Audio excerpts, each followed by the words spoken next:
The security guard's hand was already on Ethan's shoulder when Leonard Blackridge walked through the door. In 5 seconds, everything would change.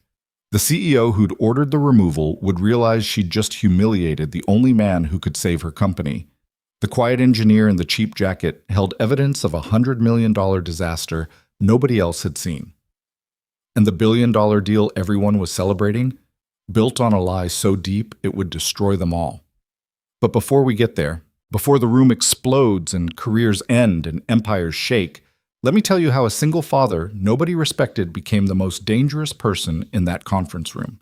Stay with me until the end, hit that like button, and drop a comment telling me what city you're watching from so I can see how far this story travels. The coffee in Victoria Blackridge's hand cost $18. She didn't know that because she'd never actually paid for her own coffee.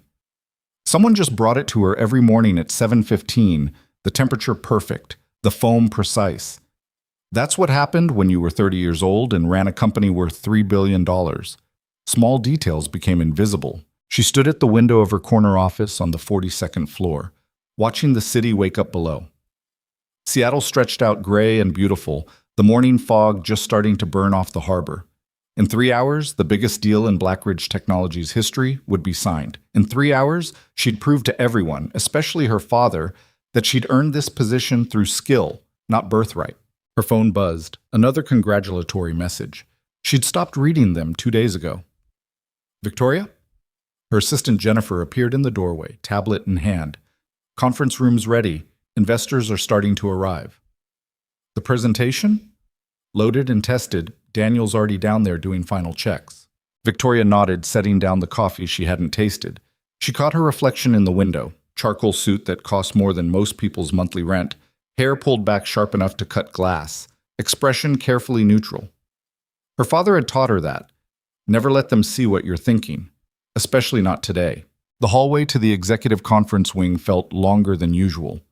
Her heels clicked against marble that had been imported from Italy, past walls lined with awards Blackridge Technologies had accumulated over 23 years. Her father's face smiled from several of them, younger, broader, before the heart attack that had forced him into semi-retirement and thrust her into the CEO chair 18 months ago. 18 months of everyone waiting for her to fail. She pushed open the conference room doors. The space was exactly what $3 billion could buy. Glass walls overlooking the city, a table carved from a single piece of mauber wood, chairs that cost $8,000 each. 23 people were already seated or standing in clusters, voices mixing into that particular hum of expensive people doing expensive business.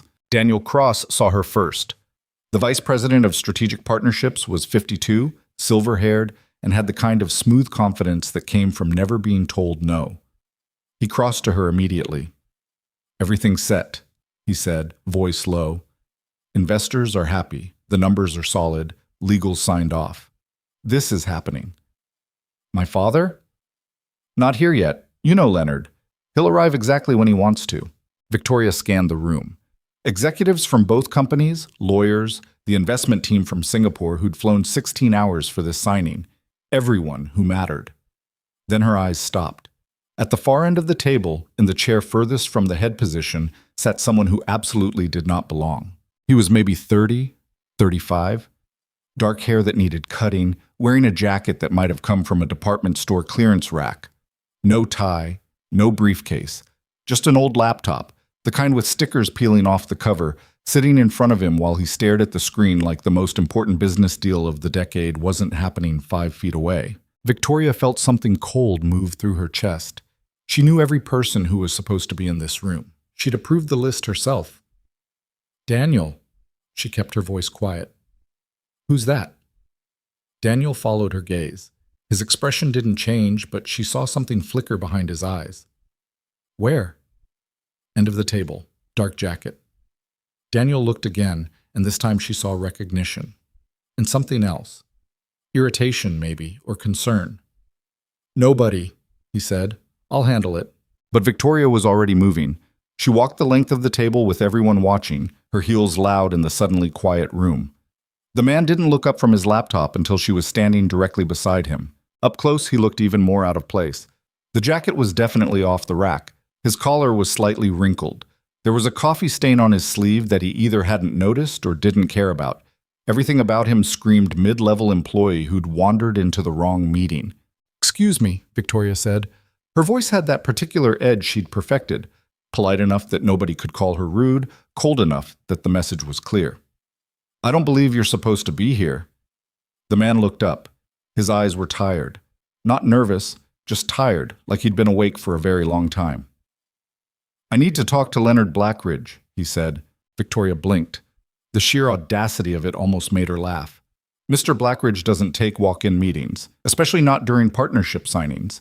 If you need to speak with someone, you can schedule an appointment through—" "I sent 17 emails," the man interrupted. His voice was quiet but steady. 12 reports. I talked to 6 different senior managers. Nobody listened. Someone behind her coughed. Victoria could feel the room watching, feel the investors and executives and lawyers all witnessing this bizarre interruption. She could feel her authority being questioned by some random employee who thought he could just crash the most important meeting of the year. "I'm sure whatever issue you have can be addressed through proper channels," she said, ice in every word. "But right now, you need to leave." "I can't do that." "Yes," Victoria said slowly. "You can." She turned to the 2 security guards stationed by the door. They were already moving forward, reading the situation with professional efficiency. The room had gone completely silent now. 23 pairs of eyes watching her handle this disruption. 23 people judging whether she could control her own conference room. The man closed his laptop, slowly, like he had all the time in the world. "You're making a mistake," he said, looking directly at her. "The mistake," Victoria replied, "was yours. When you decided to walk into a meeting you weren't invited to." The security guards reached them. Professional, courteous, firm. One of them put a hand near the man's elbow, not grabbing, just guiding. "Sir, we need you to come with us." The man stood. He was taller than she'd expected, but he didn't argue, didn't make a scene. He just picked up his laptop and let the guards start to escort him toward the door. Victoria turned back to the room, ready to apologize for the interruption, ready to smooth over this awkward moment and get back to business. That's when the conference room doors opened.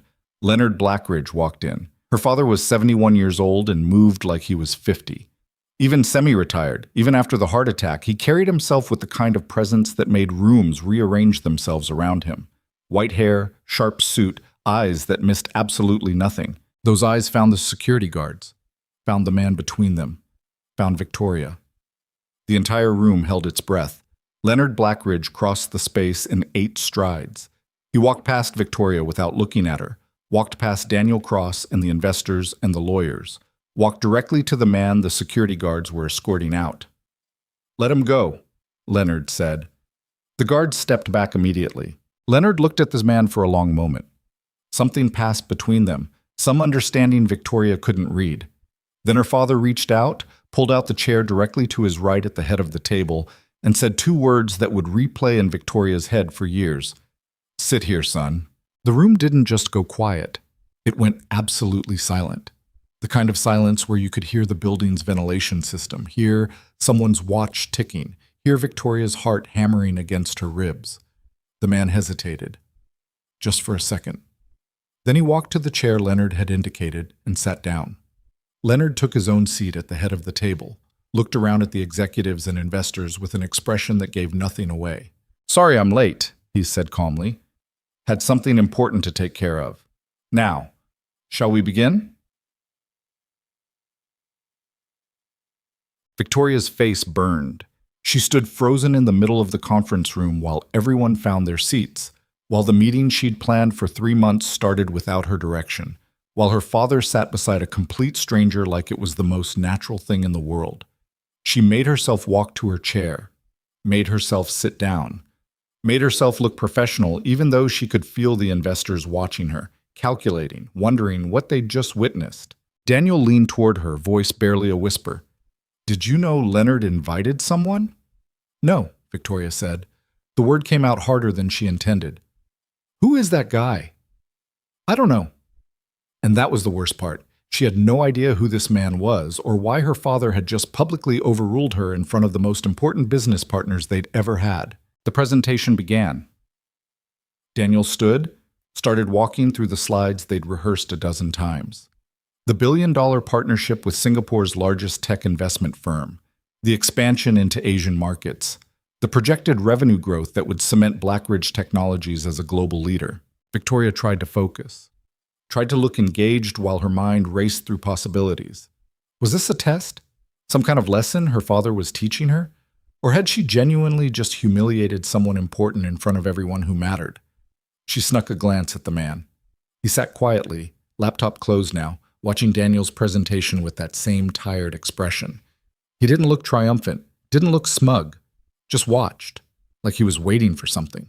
Daniel reached the financial projections. The slide showed beautiful numbers, growth curves that shot upward, profit margins that made investors salivate, 5-year forecasts that painted Blackridge Technologies as unstoppable. As you can see, Daniel said, his voice smooth with confidence, our infrastructure can easily support a partnership of this scale. We've stress-tested every system, verified every calculation. The numbers are rock solid. The man at the end of the table stirred. It was subtle. Just a small shift in his posture. But Victoria saw it. Saw something change in his expression. Leonard saw it too. Ethan, her father said quietly. You have something to add? The room turned, every eye on the stranger. So his name was Ethan. Ethan looked at Leonard for a long moment. Some kind of silent communication passed between them. Then Ethan opened his laptop. I do, actually, he said. His voice was different now. Still quiet, but with an edge underneath. The voice of someone who'd been holding something back for a very long time. The numbers aren't rock solid, Ethan continued. They're corrupted. Daniel went very still at the front of the room. Excuse me? The pricing system. There's a flaw in the core algorithm. It's been there for 7 weeks. That's... Daniel's smooth confidence cracked slightly. That's not possible. We've had our entire team review. Oh, your team reviewed the surface metrics, Ethan interrupted. He was typing now, pulling up something on his screen. Nobody looked at the underlying code. Nobody ran a full integration test between the pricing system and the new partnership protocols. Victoria leaned forward. What exactly are you saying? Ethan turned his laptop around. The screen showed lines of code, system diagrams, spreadsheets full of numbers that meant nothing to her. But there was one number at the bottom that meant everything. $127,400,000. I'm saying, Ethan replied, looking directly at her, that if you sign this deal using the current system architecture, this company will lose over $100 million in the first 18 months, and nobody will notice until it's too late to fix. The room erupted. Not loudly. These were professionals, after all. But the murmur that went through the executives and investors was like a physical wave. Victoria saw the lead investor from Singapore lean toward his associate, saw their lawyers start whispering urgently, saw Daniel's face go from confident to pale in about 3 seconds. That's a serious accusation, one of the board members said. His name was Richard something, and he'd never liked Victoria. Do you have proof? Yes, Ethan said simply. He was already connecting his laptop to the room's presentation system. I have 17 documented reports showing exactly how the flaw compounds over time. I have 12 emails to senior management flagging the issue, and I have the corrected code that would actually make this partnership work.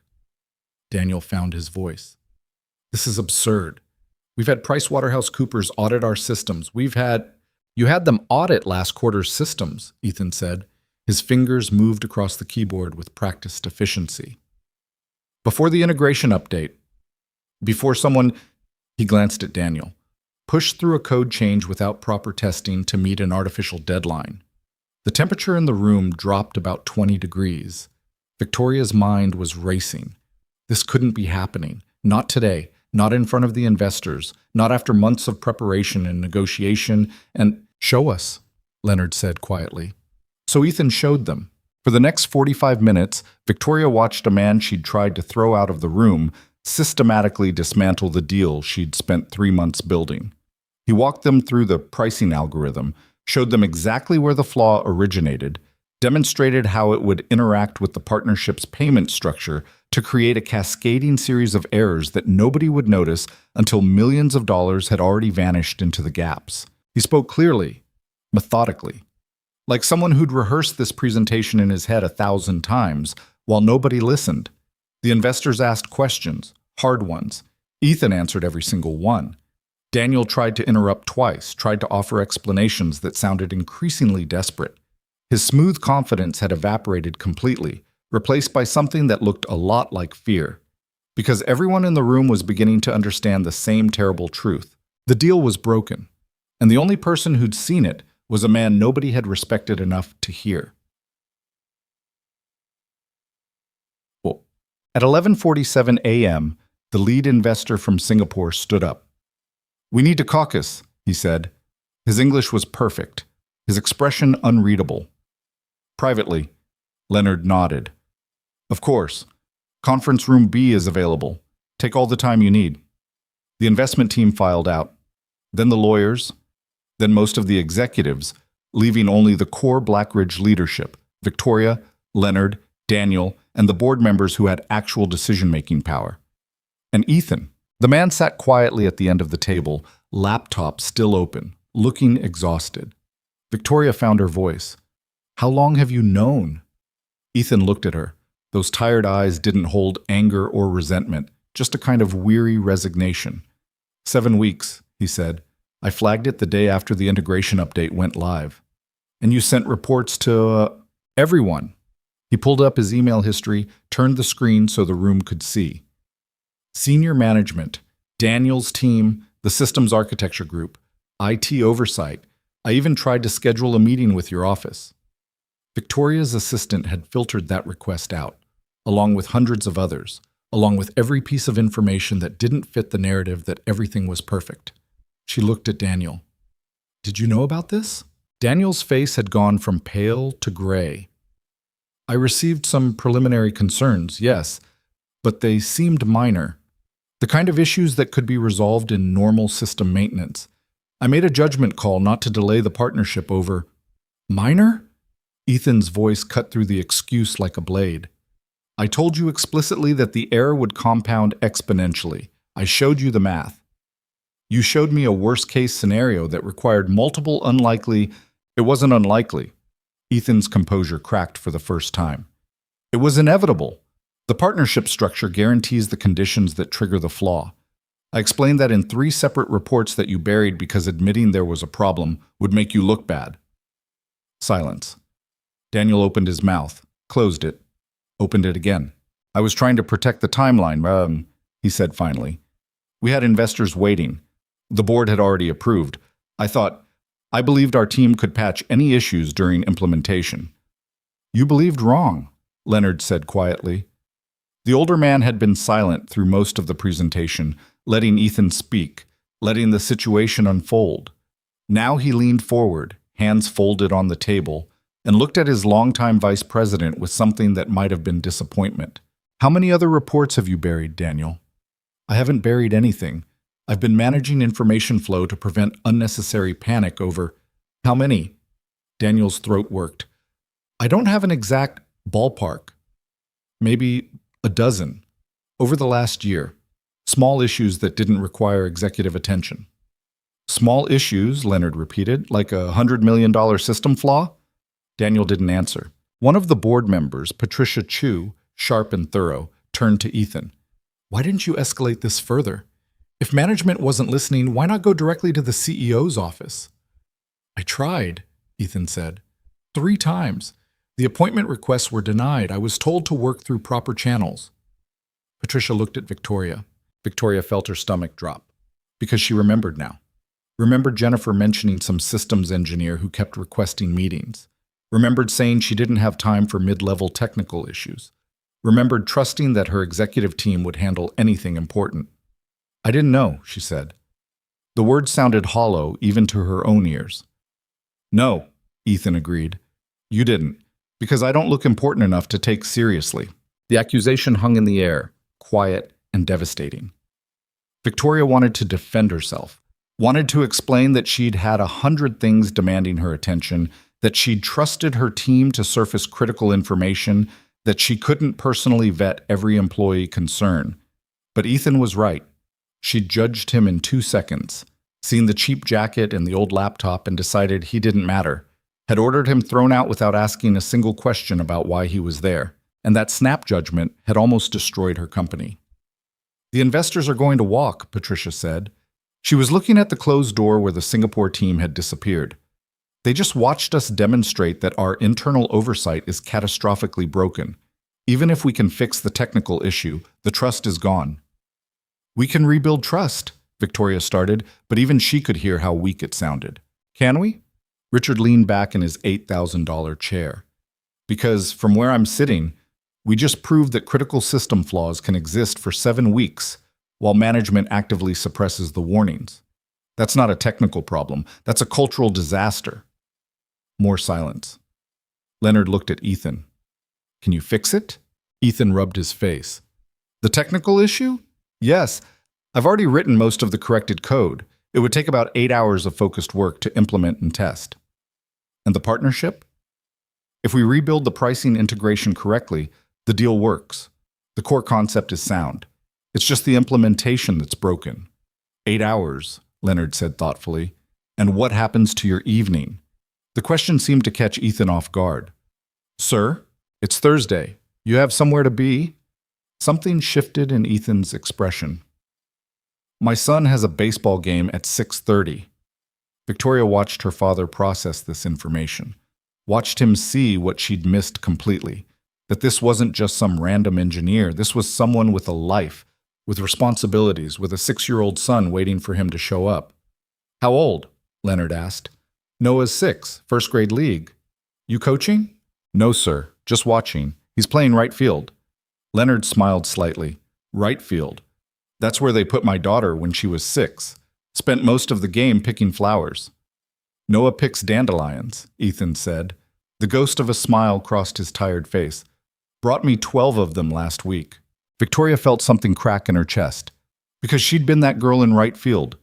She'd been the one picking flowers while her father watched from the bleachers, before the company got big, before everything became about deals and dollars and proving herself. She'd forgotten that version of herself existed. "Here's what's going to happen," Leonard said, his voice taking on the tone that meant decisions were being made. "Ethan is going to fix our system. Not tonight. He's got a baseball game to attend. Tomorrow morning, first thing, we're going to delay the partnership signing by 48 hours while we verify every word of his corrections." "Leonard," Daniel started. "You're done talking," Leonard interrupted. "Actually, you're done, period. Clean out your office by end of business today." Daniel's face went white. "You can't." "I can. I am. You buried information that could have bankrupted this company. You're out." Patricia nodded. Seconded. The other board members agreed in quick succession. Daniel sat frozen, his 20-year career ending in the space of 15 seconds. Leonard turned to the rest of the room. "When the investors come back, here's what we're going to tell them. We discovered a critical flaw. We have the person who found it ready to fix it. We're implementing a new oversight protocol to ensure this never happens again. And we're delaying the signing until we're absolutely certain everything works." "They might walk anyway," Richard pointed out. "Then they walk. I'm not building this company on a broken foundation just to meet a deadline." Leonard stood. The meeting was over. "Ethan," he said, "thank you for having the courage to walk into this room. Most people wouldn't have." "Most people wouldn't have needed to," Ethan replied quietly. "Most people work at companies that listen." The words landed like a punch. Leonard absorbed them, nodded slowly. "Fair point. We're going to do better." He left. The board members followed. Daniel sat for another moment, then stood mechanically and walked out without looking at anyone. Victoria and Ethan were alone in the conference room. She should say something, apologize, thank him, acknowledge that he'd just saved her company while she tried to have him thrown out. Instead, she asked, "Why did you risk this? You could have just let it fail, found another job, let management face the consequences of not listening." Ethan was packing up his laptop. "Because there are 347 people working in this building who didn't do anything wrong. They have families, mortgages, kids in college. And when a company loses $100 million, it's not the executives who pay the price. It's the people like me who get laid off first." He closed his laptop case, started to leave. "Ethan," Victoria said. He turned. "I'm sorry," she said. "I judged you. I was wrong." Ethan looked at her for a long moment. "Yeah, he said finally. You were. Then he walked out, leaving Victoria alone in the conference room with the ruins of her certainty scattered around her. The investors came back 2 hours later. Victoria gave them Leonard's message almost word for word, watched their faces as she explained the flaw, the fix, the 48-hour delay, expected them to walk. Instead, the lead investor nodded thoughtfully. You found the problem before signing, he said. That shows functional oversight, and you're willing to delay despite the pressure. That shows good judgment. We got lucky, Victoria said, because she was learning not to lie when the truth was obvious. One person saw the issue. Everyone else missed it. Then you need better systems to surface those one-person insights. But the fact that you're admitting the failure instead of hiding it. He smiled slightly. That's worth more than perfect numbers. They agreed to the delay. The room cleared slowly. Lawyers and executives and investors filtering out into the Seattle afternoon.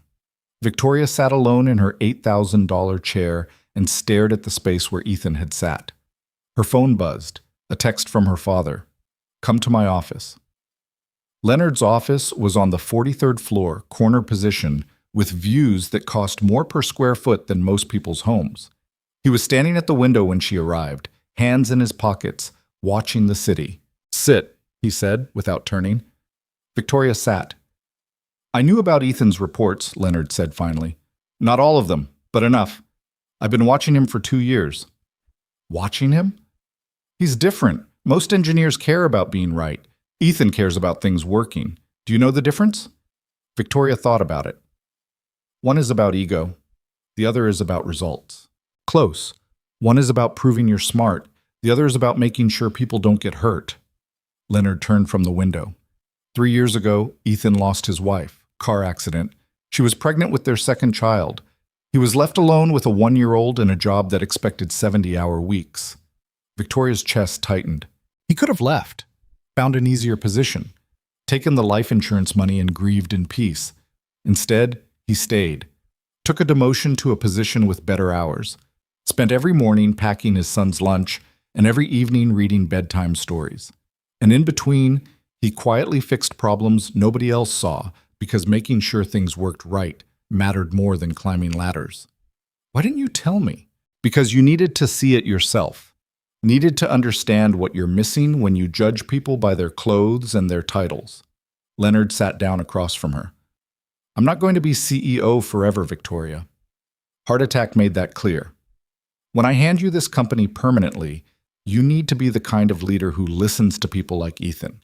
Not because he proved himself today, but because he shouldn't have needed to prove himself at all. Victoria felt tears building behind her eyes. She didn't let them fall. How do I fix this? She asked. You start by going to a baseball game, Leonard said. 6:30, first grade league. Bring your checkbook. The concession stand only takes cash. Basum cassis. Victoria left the office at 5:45. Jennifer looked up in surprise. You have the board dinner at 7. Cancel it, Victoria said. Something more important came up. She drove across Seattle in her $70,000 car, still wearing her expensive suit, following GPS directions to a youth baseball field in a neighborhood where houses cost less than her annual parking space. The lot was packed with minivans and sedans covered in bumper stickers about soccer teams and honor students. She found a spot and walked toward the field. The stands were full of parents and siblings, everyone in jeans and hoodies, carrying popcorn and sodas from the concession stand. Victoria felt absurdly overdressed, felt like everyone was staring at the woman in the business suit who clearly didn't belong. Then she saw Ethan. He sat alone in the 3rd row, leaning forward with his elbows on his knees, watching the field with complete focus. He'd changed out of the cheap jacket into a t-shirt that said, Noah's dad in iron-on letters that were starting to peel. Victoria climbed the bleachers, sat down 1 row behind him. Ethan turned, saw her, and his expression went carefully neutral. You came to fire me in person? He asked. No, Victoria said. I came to watch the game, if that's okay. Ethan studied her for a moment, then shrugged. Free country. They sat in silence. On the field, a coach was organizing 6-year-olds into something resembling positions. Victoria spotted Noah immediately, dark hair like his father's, drowning in a uniform that was clearly 2 sizes too big. "He's in right field," Ethan said quietly. "Good position for first graders. He hates it, wants to pitch. Will he get to? Maybe next year, if he keeps practicing." Ethan's voice was soft with something Victoria recognized as love. Pure and uncomplicated. The game started. It was chaos. Kids running in wrong directions, parents cheering for every tiny success, coaches trying to maintain order while clearly fighting smiles. Noah stood in right field pulling up grass and making what looked like a small pile. "He's building something," Victoria observed. "Ant hotel," Ethan said. "He's very concerned about ants having proper housing." Victoria laughed. Couldn't help it. The sound felt strange after the day she'd had. 3 innings passed. Noah didn't get any plays, didn't seem to mind, just kept building his ant hotel and occasionally waving at his dad. During the 4th inning break, Ethan finally spoke. "Why are you really here?" Victoria watched Noah run toward the dugout, grass stains on both knees. "My father told me about your wife. I'm sorry." Ethan's jaw tightened. "That's private." "I know, I'm sorry he told me, but I'm glad I know." "Why?" "Because otherwise I would have kept seeing you as just the engineer who saved the deal. And that's not who you are." Ethan turned to look at her directly. "Who am I then?" "Someone who understands what actually matters," Victoria said. "Someone who packed his son's lunch this morning and will read him bedtime stories tonight and won't miss this game for anything, even fixing a $100 million mistake." "That's just being a parent." "No," Victoria said. "That's being a good parent. There's a difference." Noah's team took the field again. This time a fly ball actually came to right field, a weak pop-up that Noah saw too late. He ran for it, glove outstretched, and missed by about 6 feet. The ball bounced past him while he sprawled in the grass. Ethan stood up, hands cupped around his mouth. "Good try, Noah. Shake it off." Noah got up, grass stuck to his shirt, and gave his dad a thumbs up that was pure 6-year-old optimism. "He's going to be okay," Victoria said. Ethan sat back down. "Yeah, he is. Kids are resilient like that." "Did he see you almost get thrown out today?" "No, he was at school. Doesn't know anything about the meeting." "Are you going to tell him?" Ethan shook his head. "He doesn't need to know about office politics. He just needs to know his dad shows up." They watched in silence for another inning. The game ended. Noah's team lost by approximately 30 runs, though no one was really counting. The kids didn't care. They lined up for high fives and juice boxes, already talking about next week. Ethan stood to leave. Victoria stood too. "Ethan," she said, "tomorrow morning, when you fix the system, I want to be there." "Why?" "Because I need to learn how things actually work. Not just the presentations and the reports, the real mechanisms underneath. And because I need to understand what my executive team has been protecting me from seeing." Ethan considered this. "It's going to be technical, boring, lots of code." "I'll bring coffee," Victoria said. "The expensive kind." A smile flickered across Ethan's face. "Make it the cheap kind, from the break room. The expensive stuff tastes like soap." Noah came running up, covered in dirt and joy. "Dad, did you see? I almost caught it." "You were so close, buddy," Ethan said, catching him in a hug that lifted him off the ground. "Next time for sure." Noah noticed Victoria. "Who's that?" "This is Ms. Blackridge," Ethan said. "She works with me." "Hi," Noah said, suddenly shy. "Hi," Victoria replied. "Your dad tells me you're building ant hotels." Noah's eyes lit up. "Yeah, ants need places to live too. Dad says they're important for the ecosystem." "Ecosystem," Ethan corrected gently. "Right. That." Noah wriggled free from his father's arms. "Can we get ice cream?" "It's a school night." "Please?" Ethan looked at his son's grass-stained, hopeful face and sighed in defeat. "Fine. Small cone." "Yes!" Noah pumped his fist and took off running toward the parking lot. "Guess we're getting ice cream," Ethan said. Victoria surprised herself. "Can I come?" Ethan studied her face. Whatever he saw there must have satisfied him, because he nodded. "Yeah, sure. But you're overdressed for Dairy Queen." "I'll manage," Victoria said. They walked toward the parking lot together, the CEO in her $1,000 suit and the engineer in his iron-on t-shirt, following a 6-year-old who still believed in ant hotels and ice cream on school nights.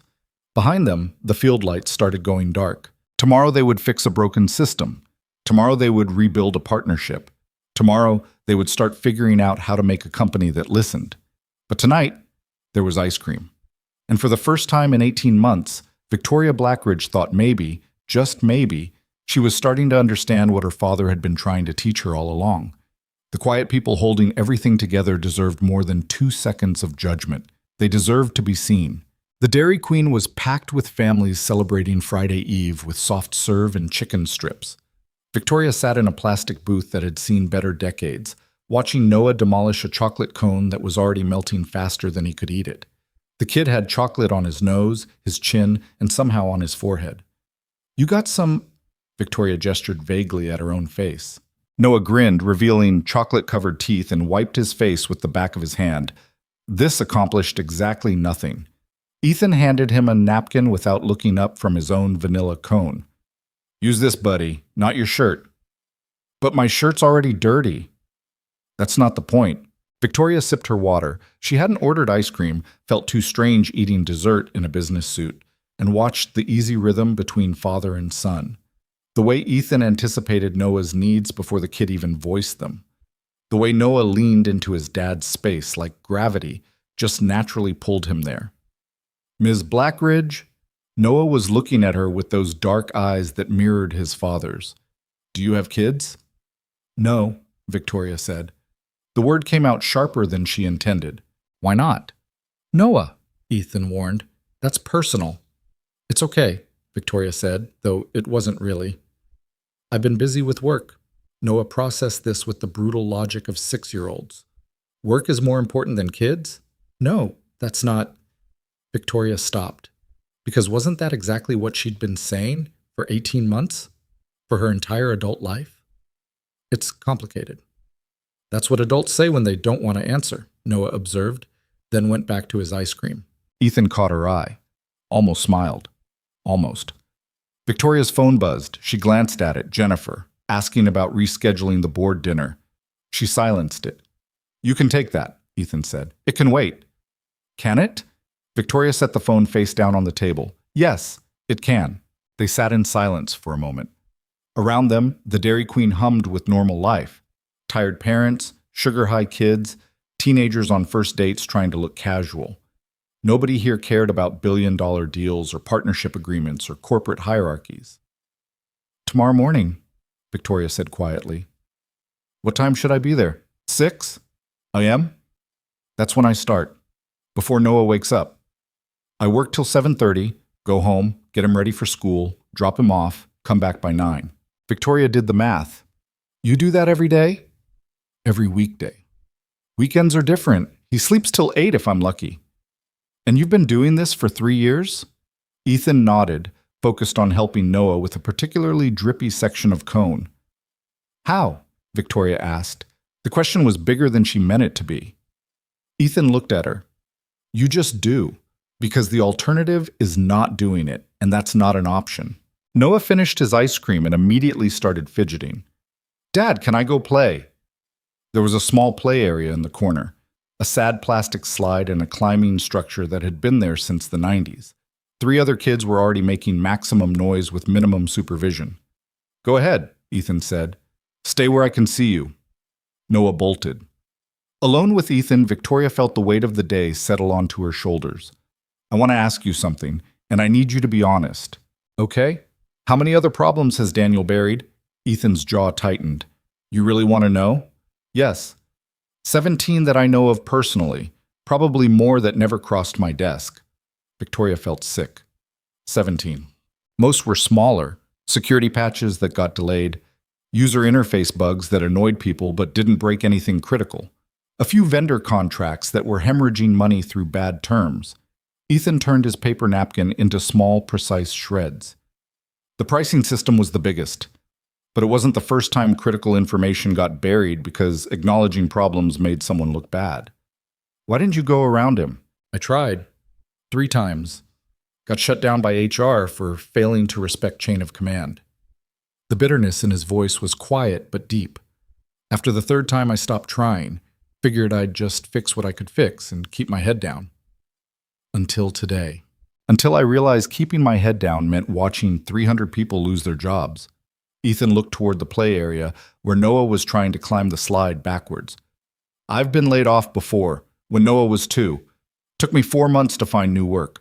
4 months of watching our savings drain away while my son asked why we couldn't go to the zoo anymore. Victoria followed his gaze. Noah had made it halfway up the slide and was stuck, legs kicking in the air. Ethan stood immediately, crossed to the play area, and helped his son without making it seem like help.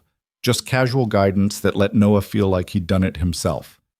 That was the difference, Victoria thought. That was what she'd been missing. The ability to help people succeed without making them feel small. Her father had tried to teach her that. She'd thought she was learning. Turned out she'd been learning all the wrong lessons. Ethan came back, Noah once again occupied with the other kids. Tomorrow, Victoria said, when we fix the system.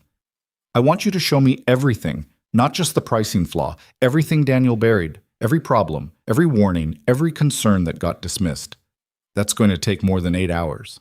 Then it takes more than 8 hours. We'll delay the partnership signing again if we have to. Victoria leaned forward. I need to understand what's actually broken, and I can't do that if people keep showing me the version that makes them look good. Ethan studied her face. You're serious? Yes. Why? It was a fair question. Victoria thought about the girl in right field picking flowers, thought about her father watching from the bleachers before the company consumed everything, thought about standing in that conference room this morning, so certain of her authority, so completely wrong. Because I almost destroyed something that took my father 23 years to build, she said quietly. Because I've been CEO for 18 months and I don't actually know how anything works. And because if I'm going to run this company, I need to be the kind of leader people like you trust enough to tell the truth. Noah came running back breathless. Dad, there's a kid over there who says ants don't need hotels because they live underground. Well, they do live underground, Ethan said carefully. But what about when it rains? They need somewhere dry. That's what the underground tunnels are for, buddy. Noah's face fell, his entire ecological theory crumbling in real time. But, Ethan added quickly, I bet they appreciate having backup shelter. You know, for emergencies. Noah brightened immediately. Yeah, emergency ant hotels. He ran back to the play area to share this crucial update with the other kids. Victoria smiled despite everything. Emergency ant hotels? Pick your battles, Ethan said. He'll figure out how ants actually work eventually. Right now he needs to believe he's helping. Is that what you tell yourself? About the company? The question was more pointed than she'd meant it to be. Ethan didn't flinch. Sometimes, he admitted.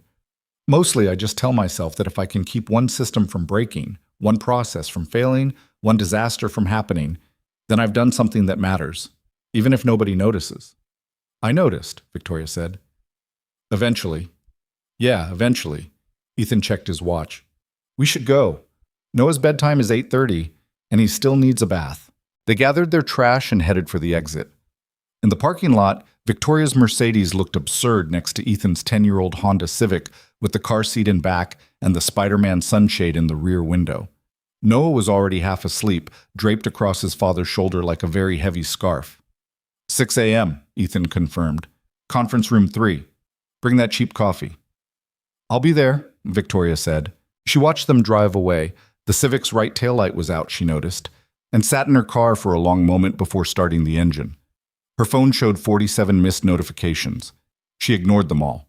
At home, a downtown condo that cost more than Ethan probably made in 5 years, Victoria stood in her silent living room and felt the emptiness press against her. Designer furniture nobody sat on, art she'd bought because her decorator said it was important, a kitchen she'd never cooked in because there was never time.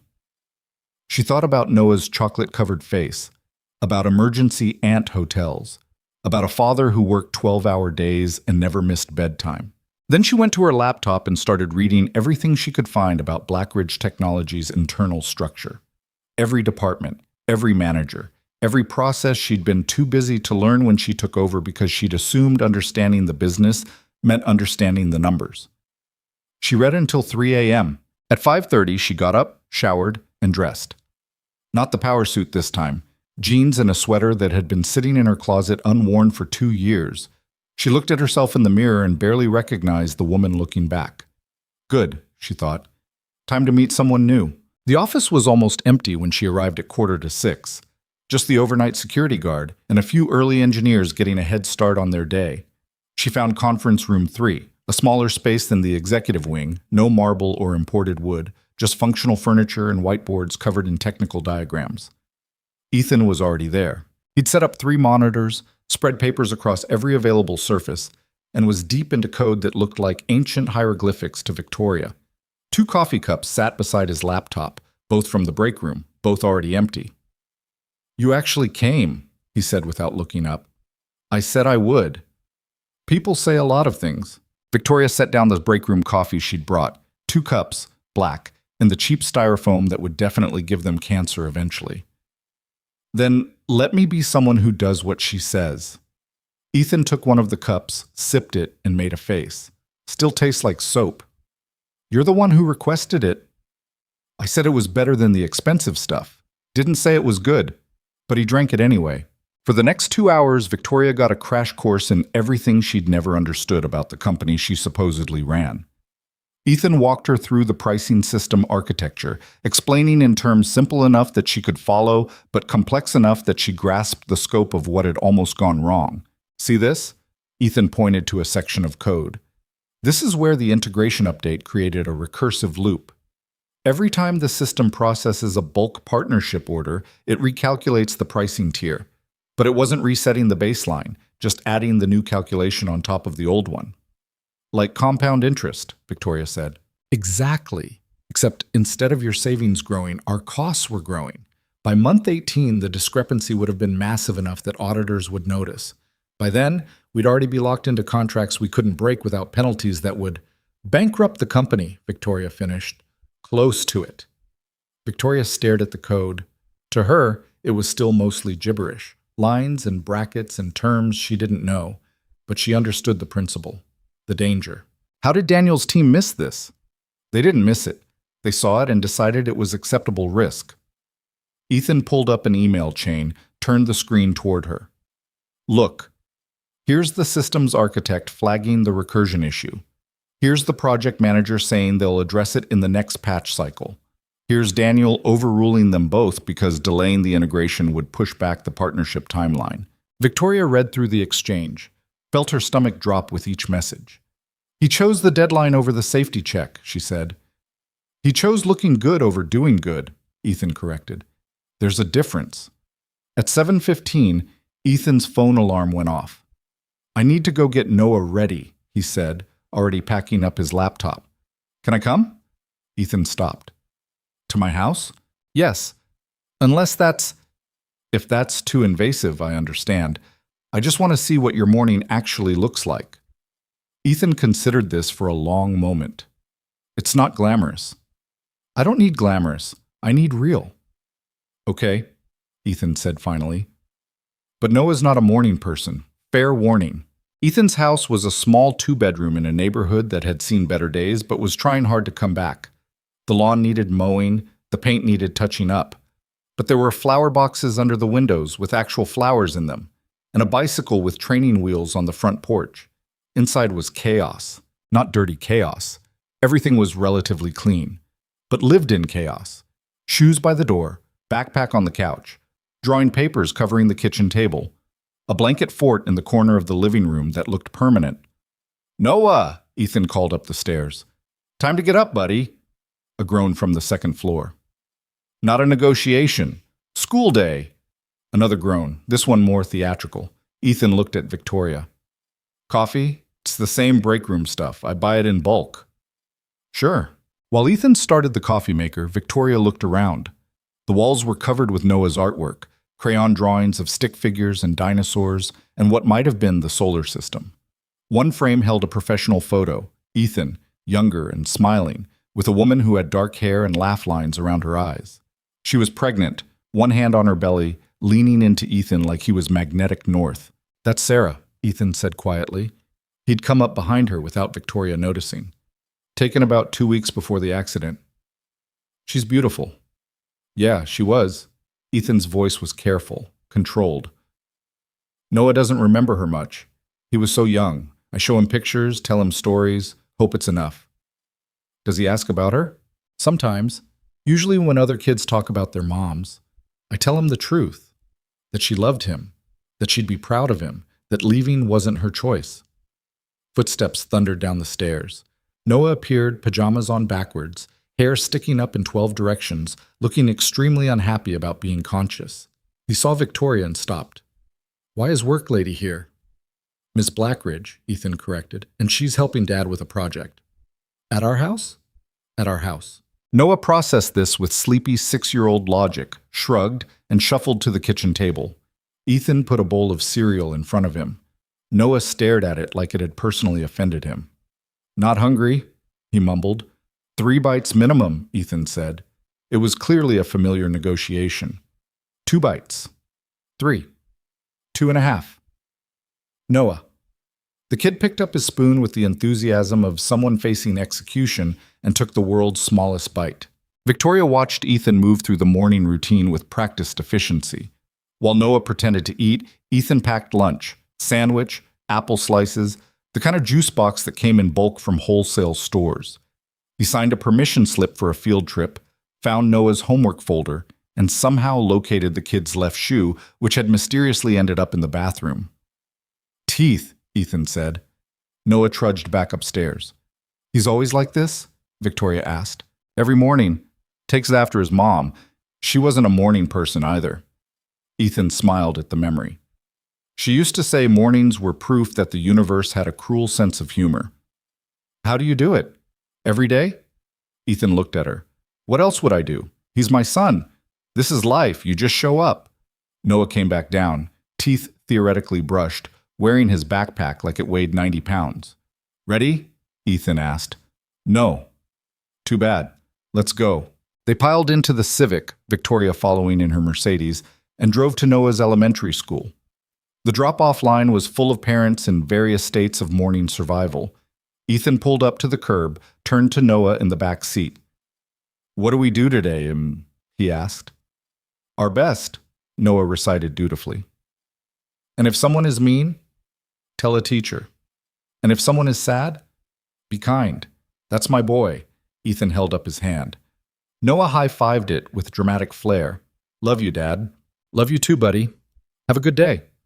Noah climbed out, spotted a friend, and instantly transformed from sleepy zombie to energetic 6-year-old.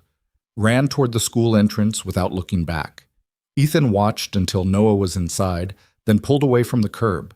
Back at the office, they returned to conference room 3 and the waiting code. Victoria had thought watching Ethan work yesterday was impressive. Watching him work now, after seeing the morning routine, the single-parent juggling act, the sheer exhaustion underneath the competence, was something else entirely. "How many hours of sleep do you get?" she asked. 5. 6 if I'm lucky. Ethan typed without looking away from the screen. "You learn to function on less. For 3 years." "For 3 years?" "Ethan, that's not sustainable." "It's what I have." His voice was flat, final. "Sarah's parents are in Florida. Mine are gone. My sister lives in Portland with 3 kids of her own. There's no backup. There's no relief. There's just me and Noah figuring it out day by day." Victoria thought about her own life. The emptiness. The condo nobody lived in. The time she spent working because there was nothing else to spend it on. "What if there was backup?" she said. Ethan's fingers paused on the keyboard. "What?" "What if the company provided support, childcare, flexible hours, resources for single parents? We're a tech company, not a daycare. We're a company that almost failed because we don't take care of the people who take care of us," Victoria said. "What if we change that?" Ethan turned to look at her fully. "You're serious?" "I'm learning to be." Before he could respond, the conference room door opened. Patricia Chu walked in, followed by 2 other board members Victoria hadn't expected to see until the afternoon meeting. "Victoria," Patricia said, "we need to talk." The tone suggested it wasn't optional. Victoria followed them to a smaller conference room. Through the glass wall, she could see Ethan still working, oblivious to the conversation about to happen. Patricia closed the door. "The investors are getting nervous. We told them 48 hours. That was yesterday. Now they're hearing rumors about Daniel's firing, about systemic oversight failures, About a mid-level engineer running the partnership review. Patricia sat down heavily. They're questioning whether we have functional leadership. The words hit harder than Victoria expected. We're fixing the problems. Are we? Or are we just exposing how deep they go? Richard leaned against the wall, arms crossed. I've been making calls, talking to department heads. Know what I found? Daniel wasn't the only VP bearing bad news. It's cultural. Everyone's so afraid of looking incompetent that they hide problems until they explode. Victoria's chest tightened. Then we changed the culture. That takes years. We have 48 hours. So what are you suggesting? Patricia and Richard exchanged glances. The third board member, Alan something, quiet and analytical, spoke for the first time. We're suggesting you step down. The room tilted slightly. Excuse me? Temporarily, Patricia added quickly. Just until we stabilize the partnership. Leonard comes back as interim CEO. We show the investors we're taking this seriously. We rebuild confidence. And then? Then we reevaluate, see if you're ready. Victoria felt something cold and sharp lodge in her chest. You're replacing me. We're protecting the company, Richard said. That's our job. My father built this company. I've been working toward this my entire life. And in 18 months, you've presided over a near-catastrophic failure that only got caught because someone went rogue. Richard's voice wasn't cruel, just matter of fact. That's not leadership. That's luck. Victoria wanted to argue, wanted to defend herself. But everything he said was true. She'd been lucky. Lucky Ethan had the courage to crash that meeting. Lucky her father respected him enough to listen. Lucky the flaw got caught before the ink dried. When? She asked quietly. Board vote is scheduled for Monday, Patricia said. Unless something changes significantly before then. They left her alone in the conference room. Through the glass wall, she could see Ethan still working, fixing problems, saving the company while the company decided whether to keep the CEO who'd almost destroyed it. Victoria sat in the silence for a long time. Then she stood up, walked back to conference room 3, and sat down across from Ethan. They're voting me out, she said. Ethan looked up from his code. When? Monday. Can they do that? Technically, yes. The board has authority to remove a CEO if they believe it's in the company's best interest. Do you think it is? Victoria laughed. It came out bitter. I don't know. 18 months ago, I thought I was ready. Thought I understood what leadership meant. Now I realize I was just playing dress-up in my father's office. That's not true. Isn't it? I missed a $100 million flaw. I built a culture where people were afraid to tell the truth. I judged the most valuable person in the room by his jacket and almost had him thrown out. Victoria met his eyes. Maybe they're right. Maybe I'm not ready. Ethan saved his work, closed his laptop, and gave her his full attention. You want to know what I see? He asked. Probably not, but tell me anyway. I see someone who showed up at a baseball game she had no reason to attend, who came to my house at 7 a.m. to watch me make breakfast, who's sitting here right now instead of managing the board or protecting her position. Ethan leaned forward. Most CEOs would be in damage control mode. You're in learning mode. That's not nothing. It's not enough. Maybe not yet, but it's a start. Victoria felt tears building and forced them back. Not here. Not now. Help me understand something, she said. Why did you stay? After Sarah died. After the layoff. After 3 years of Daniel burying your warnings. Why not just leave? Find an easier job? Ethan was quiet for a long moment. Because Noah needs stability, he said finally. Needs to know that even when everything changes, some things stay the same. I can't bring his mom back. Can't give him the life we planned, but I can show up every morning, pack his lunch, go to his games, be the constant thing in his world that doesn't disappear. And the company? The company has 347 people who also need stability, who also have kids and mortgages and lives that depend on paychecks clearing every 2 weeks. Walking away because it's hard? Ethan shook his head. That's not who I want Noah to see when he looks at his dad. Victoria understood then. Really understood. It wasn't about the job or the title or the recognition. It was about being the kind of person who stayed when things got difficult, who fixed problems instead of hiding from them, who showed up because showing up mattered. Teach me, she said. Teach you what? Everything. How the systems actually work, how to spot problems before they explode, how to build a culture where people like you don't have to crash executive meetings because no one will listen. Victoria leaned forward. I have until Monday. If I'm going down, I want to go down actually understanding what I failed at. Ethan studied her face. Whatever he saw there must have convinced him because he nodded. Okay, he said, but we're doing this my way. No executive summaries, no sanitized reports. You see everything, the good, the bad, and the ugly. Deal. They worked through the morning. Ethan showed her system after system, explaining not just what they did, but how they could fail. Showed her Daniel's buried reports, showed her the red flags people had raised, and the reasons they'd been dismissed. It was worse than she'd thought, much worse. By noon, Victoria had a headache and a growing sense of horror at how fragile everything actually was. We're one disaster away from collapse, she said. We're always one disaster away from collapse. Every company is. The difference is whether you have people who catch it before it happens or people who hide it until it's too late. How do I build the first kind? You start by making it safe to tell the truth, even when the truth makes you look bad. Victoria's phone buzzed. Jennifer asking about the afternoon schedule. She looked at the message and made a decision. Cancel everything, she told Ethan. I'm staying here until we've reviewed every system Daniel touched. That's going to take all weekend. Then it takes all weekend. Ethan smiled. Small, but real. Okay, but I need to pick Noah up at 3:30. I'll come with you, Victoria said, unless… No, that's fine. He'll probably want to show you his ant hotel progress anyway. They worked until 3, then piled into the Civic and headed to Noah's school. The pickup line was just as chaotic as the morning drop-off, but Ethan navigated it with practiced ease. Noah came running out, backpack bouncing, face bright with something urgent to share. Dad! Dad! We learned about the water cycle and guess what? What?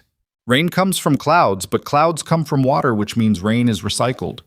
That's right, buddy. So when it rains on my ant hotel, it's the same rain that rained on dinosaurs. Ethan glanced at Victoria, fighting a smile. Technically, yes. That's so cool. Noah climbed into his car seat, noticed Victoria in the front passenger seat, and frowned slightly. Is Work Lady living with us now? No, Ethan said firmly. Ms. Blackridge is just helping with the project. The project is taking a long time. Yes. Yes, it is. They drove back to Ethan's house. Noah immediately disappeared into the backyard to check on his ant hotel, which turned out to be an elaborate structure made from popsicle sticks, mud, and what looked like half a shoebox. He's been working on that for 2 weeks, Ethan said. I've stopped trying to understand the architecture. Victoria stood at the back door, watching Noah carefully add another popsicle stick to his creation. He's happy, she observed. Most of the time. He has bad days, asks about Sarah, wonders why he doesn't have a mom like other kids. Ethan's voice was careful. But yeah, most of the time he's happy. Kids are resilient like that. They went back inside. Ethan started on dinner. Spaghetti, simple and fast. Victoria sat at the kitchen table, laptop open, continuing to work through the system reviews while Ethan cooked. It felt strange, comfortable and strange at the same time. You do this every night? She asked. Cook? Yeah, Noah's not a fan of takeout. Too unpredictable. I haven't cooked in 2 years. What do you eat? Delivery, work cafeteria. Sometimes I just skip it. Ethan looked at her. That's not sustainable. I'm starting to realize a lot of things aren't sustainable. Noah came in covered in mud, declared the ant hotel 90% complete, and was immediately sent upstairs for a bath. The sounds of splashing and singing drifted down while Ethan drained pasta and Victoria kept working. Dinner was chaotic. Noah talked nonstop about school and ants and his friend Marcus, who could burp the alphabet. Ethan listened with genuine interest, asking questions, encouraging the enthusiasm. Victoria realized she'd never seen anything like this. Never had family dinners growing up. Her father worked late. Her mother traveled for her own career. Meals were something you grabbed between obligations. This was different. This was connection. After dinner, Noah wanted to show Victoria his room. It was exactly what you'd expect from a 6-year-old. Toys everywhere, posters of superheroes, a bed shaped like a race car. "This is where I sleep," Noah announced proudly. "And this is my rock collection. And this is my drawing of Dad fighting a dragon." The drawing showed a stick figure with a sword facing down a green blob with teeth. "Did he win?" Victoria asked. "Obviously. He's my dad." Something in Victoria's chest cracked a little. Bedtime was 8:30. Ethan read 3 chapters of a book about a mouse detective while Noah fought sleep with everything he had. Finally, inevitably, the kid's eyes closed. Ethan kissed his forehead, turned off the light, and closed the door with practiced silence. "Every night?" Victoria asked quietly. "Every night he lets me. Some nights he wants to be independent. Those nights kill me a little." They went back downstairs, kept working. Around 11, Victoria realized she'd been at Ethan's house for almost 8 hours. "I should go," she said. "Probably," but neither of them moved. "Thank you," Victoria said finally, "for letting me see this. Your life. What actually matters. It's not glamorous. No, it's better than that. It's real." Ethan walked her to the door. The neighborhood was quiet, streetlights casting long shadows across small lawns and modest houses. "Monday," Victoria said. "Whatever the board decides. Thank you for trying to teach me." "You're welcome. For what it's worth. I think you're learning." Victoria drove home through empty streets, her head full of code and systems and the image of Noah's chocolate-covered face, of Ethan reading bedtime stories, of a life built on showing up instead of climbing ladders. Saturday and Sunday blurred together.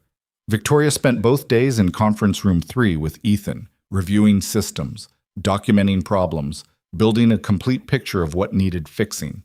By Sunday night, they had a presentation. 23 slides showing every buried issue, every systematic failure, every place where the culture of looking good had trumped the necessity of doing good. It was damning. It was also honest. "This might end your career," Ethan said, looking at the final slide count. "Maybe," Victoria agreed, "or maybe it starts the right one." Monday morning arrived cold and gray. The board meeting was scheduled for 9 a.m. Victoria dressed carefully, not the power suit, not the expensive armor, just professional clothes that fit a person instead of a position. She arrived early, found her father already in the boardroom reading through the weekend's findings. Leonard looked up when she entered. "You've been busy," he said. "I've been learning." "From Ethan?" "From everything I should have been paying attention to all along." Leonard set down the papers. "They're going to vote you out. You know that." "I know." "And you're okay with it?" Victoria thought about Noah's ant hotel, about emergency shelters for insects that didn't need them, about a father who showed up every single day because showing up mattered more than being right. "I'm okay with telling the truth," she said. "Whatever comes after that, I'll deal with it." Her father smiled, small but proud. "Then let's go tell the truth." The board filed in at 9 sharp. Patricia, Richard, Alan, and 4 others, all of them ready to replace her. Victoria stood at the front of the room and opened her presentation. "Before you vote," she said, I need you to see something." She showed them everything. The first slide showed the pricing system flaw in brutal detail. Victoria watched the board members' faces change as they absorbed the numbers. $127 million. Not a projection, not a worst-case scenario. A mathematical certainty. "This is what we almost signed," Victoria said. Her voice was steady. She'd practiced this part. "This is what would have happened if Ethan Mercer hadn't walked into that conference room Thursday morning." Patricia leaned forward. "We know about the pricing flaw. That's why we delayed the signing." "The pricing flaw is slide 1, Victoria said. "There are 22 more." She clicked to the next slide. It showed a security patch that had been flagged 6 months ago. Critical vulnerability in the customer data system. Daniel had marked it as low priority because fixing it would have required taking the servers offline for 4 hours during business operations. "This breach could have exposed 40,000 customer records," Victoria said. "Credit cards, addresses, social security numbers. The patch finally got implemented 3 weeks ago. Not because management approved it, because Ethan stayed late on a Friday and did it himself without telling anyone." Slide 3. A vendor contract bleeding $12,000 a month through poorly negotiated terms. Flagged by the procurement team. buried by Daniel because renegotiating would have meant admitting the original terms were bad. Slide 4. A user interface bug that made the customer portal crash on mobile devices. 600 support tickets filed. Engineering team recommended a 2-day fix. Daniel said it wasn't worth the resources. Victoria kept clicking, kept talking, kept showing them the systematic erosion of integrity that had been happening under her watch while she focused on looking successful instead of being effective. By slide 10, Richard was taking notes. By slide 15, Patricia had gone pale. By slide 20, Alan was shaking his head slowly like he couldn't believe what he was seeing. The final slide was simple. Just a number, 347. That's how many employees work here, Victoria said. That's how many people depend on paychecks from this company. How many families count on us getting this right.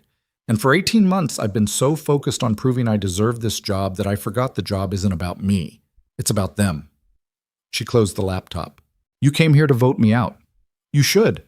I failed at the most basic responsibility of leadership, creating an environment where people can tell the truth without fear, where problems get solved instead of hidden, where someone like Ethan Mercer doesn't have to risk his career just to be heard.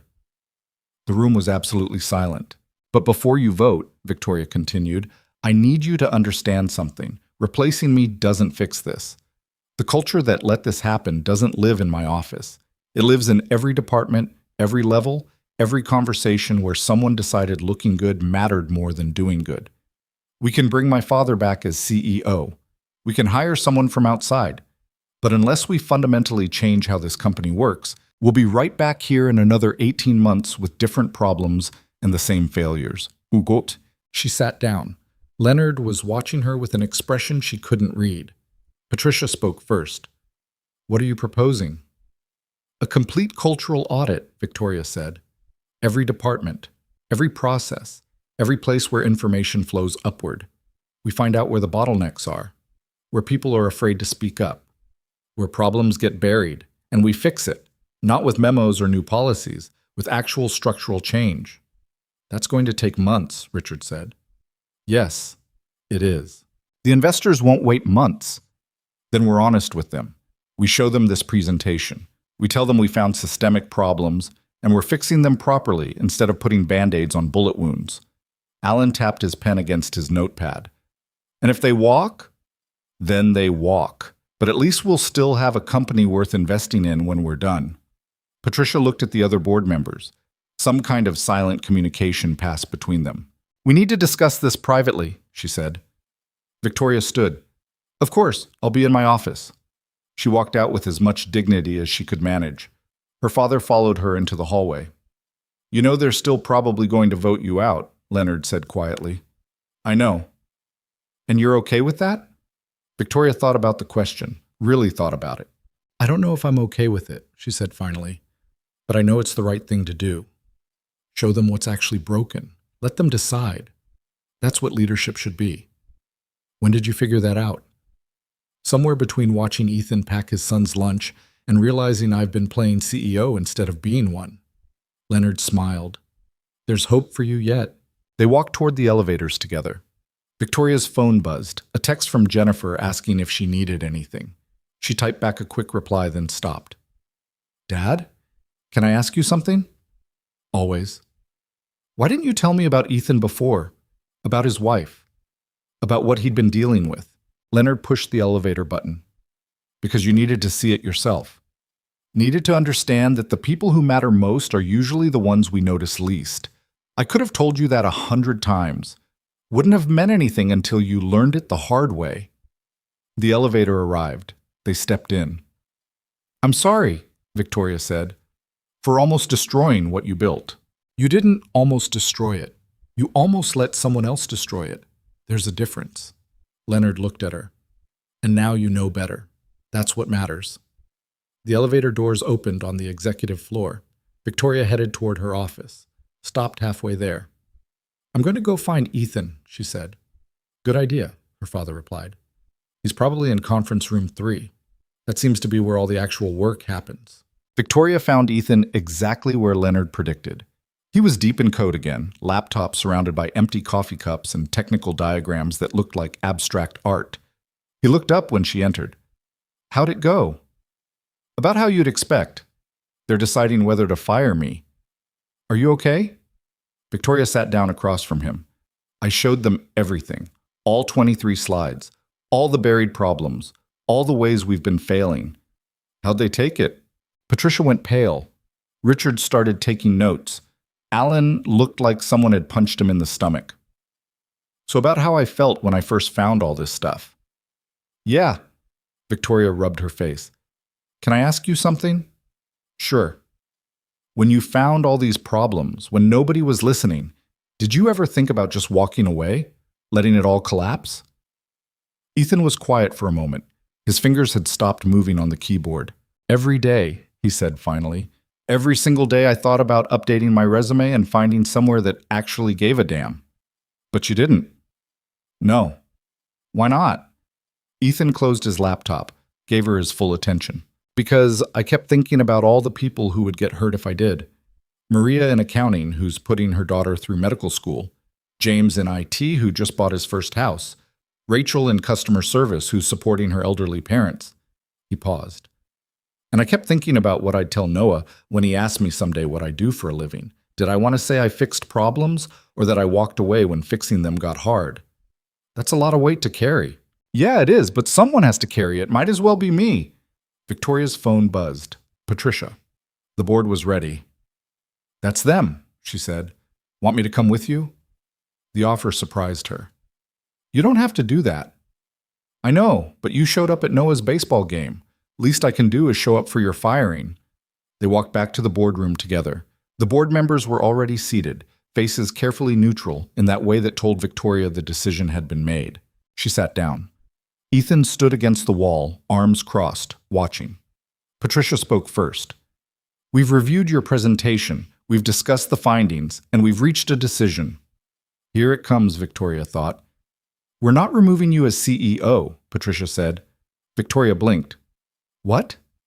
We're not removing you, but there are conditions. Richard took over. The cultural audit you proposed? You're going to lead it personally, every department, every process. You're going to find every place where this company is broken, and you're going to fix it. How long do I have? 6 months. We'll present the investors with a timeline. Show them we're taking this seriously. If they walk, they walk. But we do this right. Alan jumped in. You're also going to implement a new reporting structure, direct line from engineers and mid-level managers to your office. No more relying solely on VP summaries. And, Patricia added, you're going to bring Ethan on as Director of Systems Integrity. He reports directly to you. His job is to find problems before they become disasters. Victoria looked at Ethan. He looked as surprised as she felt. That's a significant promotion, Ethan said carefully. You've been doing the work already, Richard replied. We're just giving you the title and the authority to do it properly. I have a 6-year-old son. I can't work 70-hour weeks. So don't, Patricia said. Set the hours you need, work the schedule that works for your life. If we're serious about cultural change, it starts with not burning out the people trying to fix things. Ethan looked at Victoria. She could see him calculating, weighing, trying to figure out if this was real or just more corporate promises that would evaporate under pressure. Can I think about it? He asked. You have until Friday, Patricia said, but we need an answer. The investors want to know who's actually running the technical oversight. The meeting ended. Board members filed out, back to their regular responsibilities. Leonard lingered for a moment, caught Victoria's eye, and nodded. Proud. Then she was alone with Ethan in the hallway outside the boardroom. You don't have to take it, Victoria said, if it's too much. If you'd rather keep the job you have. It's not about the job, Ethan interrupted. It's about whether I trust that this is real, that we're actually going to change things instead of just talking about changing things. I can't promise it'll be perfect. I can't even promise I won't screw up again. Victoria met his eyes. But I can promise I'll listen. I can promise that when you tell me something's wrong, I'll believe you. And I can promise that we're going to build something better than what we had. Ethan leaned against the wall, thinking. I need to talk to Noah, he said finally. New job means new responsibilities. He gets a say in how our life works. He's 6. He's 6 and he's my partner in this. If he's not okay with Dad working more, then I'm not doing it. Victoria understood then, really understood. For Ethan, there was no separation between work life and home life. There was just life, and every decision had to work for both halves, or it didn't work at all. Take the time you need, she said, and whatever you decide, thank you for everything, for saving this company, for teaching me what I should have known all along. They walked toward the elevators together. The building hummed around them, people working, systems running, 347 lives depending on them getting this right. Can I ask you something? Ethan said as they waited for the elevator. Of course. What happens if the investors do walk?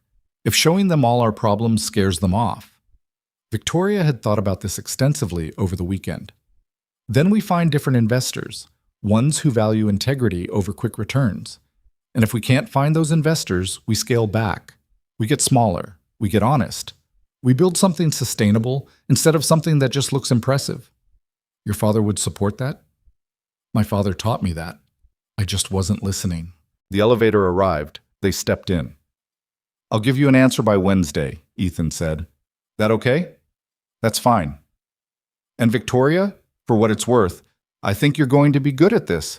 The real version, not the performance version. The words hit harder than they should have. Victoria felt something crack in her chest. The armor she'd been wearing for 18 months finally breaking apart. Thank you, she managed. Ethan got off on the engineering floor. Victoria rode up to the executive level alone. Her office felt different now. Less like a throne room, more like a workspace.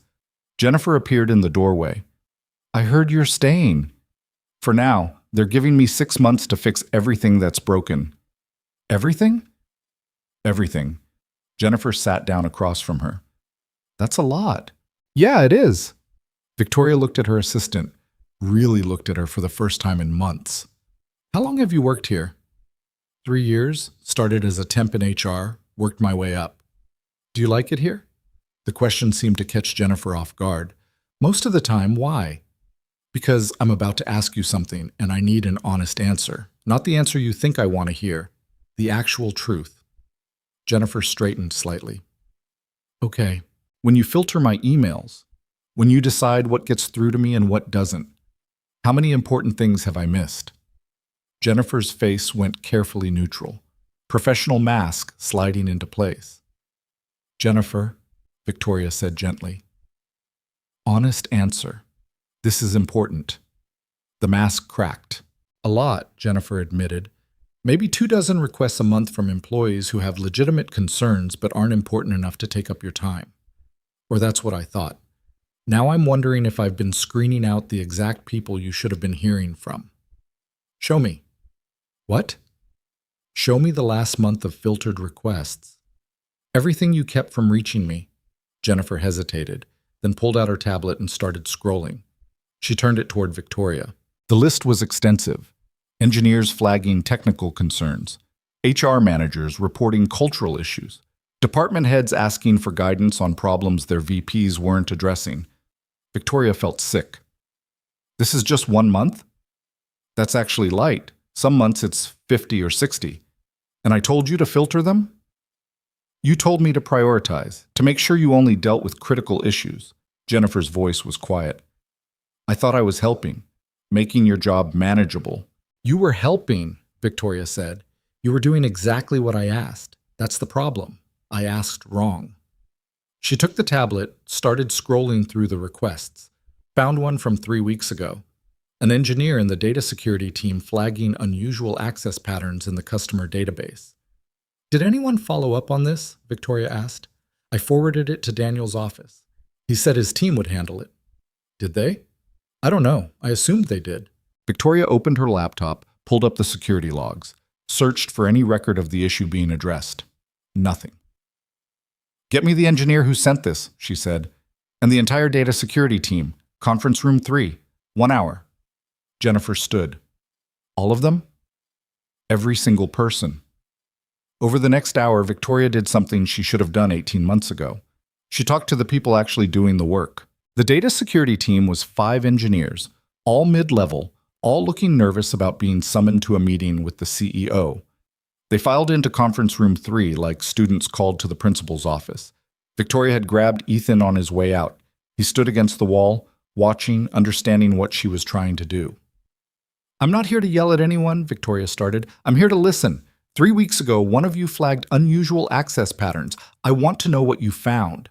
The engineer who'd sent the original email, a woman in her 30s named Michelle, looked surprised. I thought that got handled, Michelle said. I sent it up the chain and never heard back, so I assumed someone was dealing with it. Nobody dealt with it, Victoria said. Tell me what you found. Michelle pulled up her laptop, showed them the logs. Someone had been accessing customer records. Not a lot. Just a few accounts a day. Always during off hours. Always from internal credentials that should have been deactivated months ago. How long has this been happening? Victoria asked. At least 8 weeks. Maybe longer. It's subtle enough that the automated systems didn't flag it. But you flagged it. Yeah, it didn't feel right. The pattern was too regular, too careful. Ethan moved closer to look at the logs. His expression went dark. This is credential stuffing, he said quietly. Someone's using old employee access to pull customer data, probably selling it. Victoria's stomach dropped. How many records? Michelle ran the numbers. Maybe 2,000 over 8 weeks. Can we trace it? If we act fast.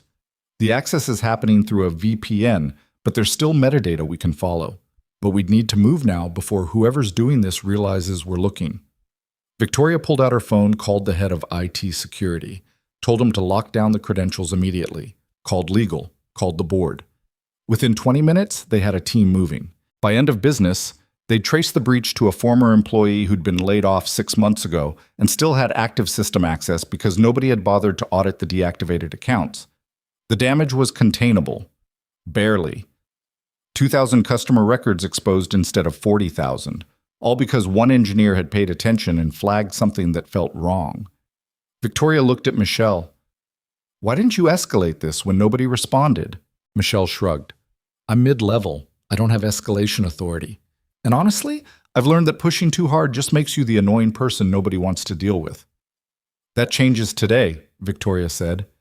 As of right now, every person in this room has direct escalation authority to my office. You find something wrong, you send it to me. I don't care if it's 2 in the morning. I don't care if it seems small. If something feels wrong, I want to know. The team exchanged glances, uncertain whether to believe her. I'm serious, Victoria added. And to prove it, Ethan, what's your cell number? Ethan rattled it off. Victoria wrote it on the whiteboard. That's the new director of systems integrity, assuming he takes the job. You can also text him directly. No more going through channels. No more waiting for VP approval. You see a problem, you report it. We figure out the rest together. She gave them her own number. Watched their eyes widen. The meeting ended. The security team left looking shell-shocked. Ethan stayed behind. You just gave your personal number to 5 engineers, he said. I gave it to 5 people who actually pay attention, Victoria corrected. That seems like good judgment. You're going to get texts at midnight. Good, better than finding out about breaches 3 weeks late. Ethan smiled. Actually smiled. Okay, I'll take the job. You haven't even talked to Noah yet. I will tonight, but I already know what he'll say. He'll ask if it means I'm helping people. I'll say yes. He'll say that's good and can he have ice cream? Ethan packed up his laptop.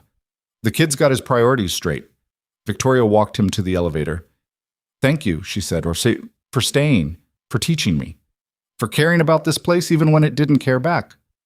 We'll see if I regret it, Ethan replied, but his tone was light, almost hopeful. The elevator doors closed.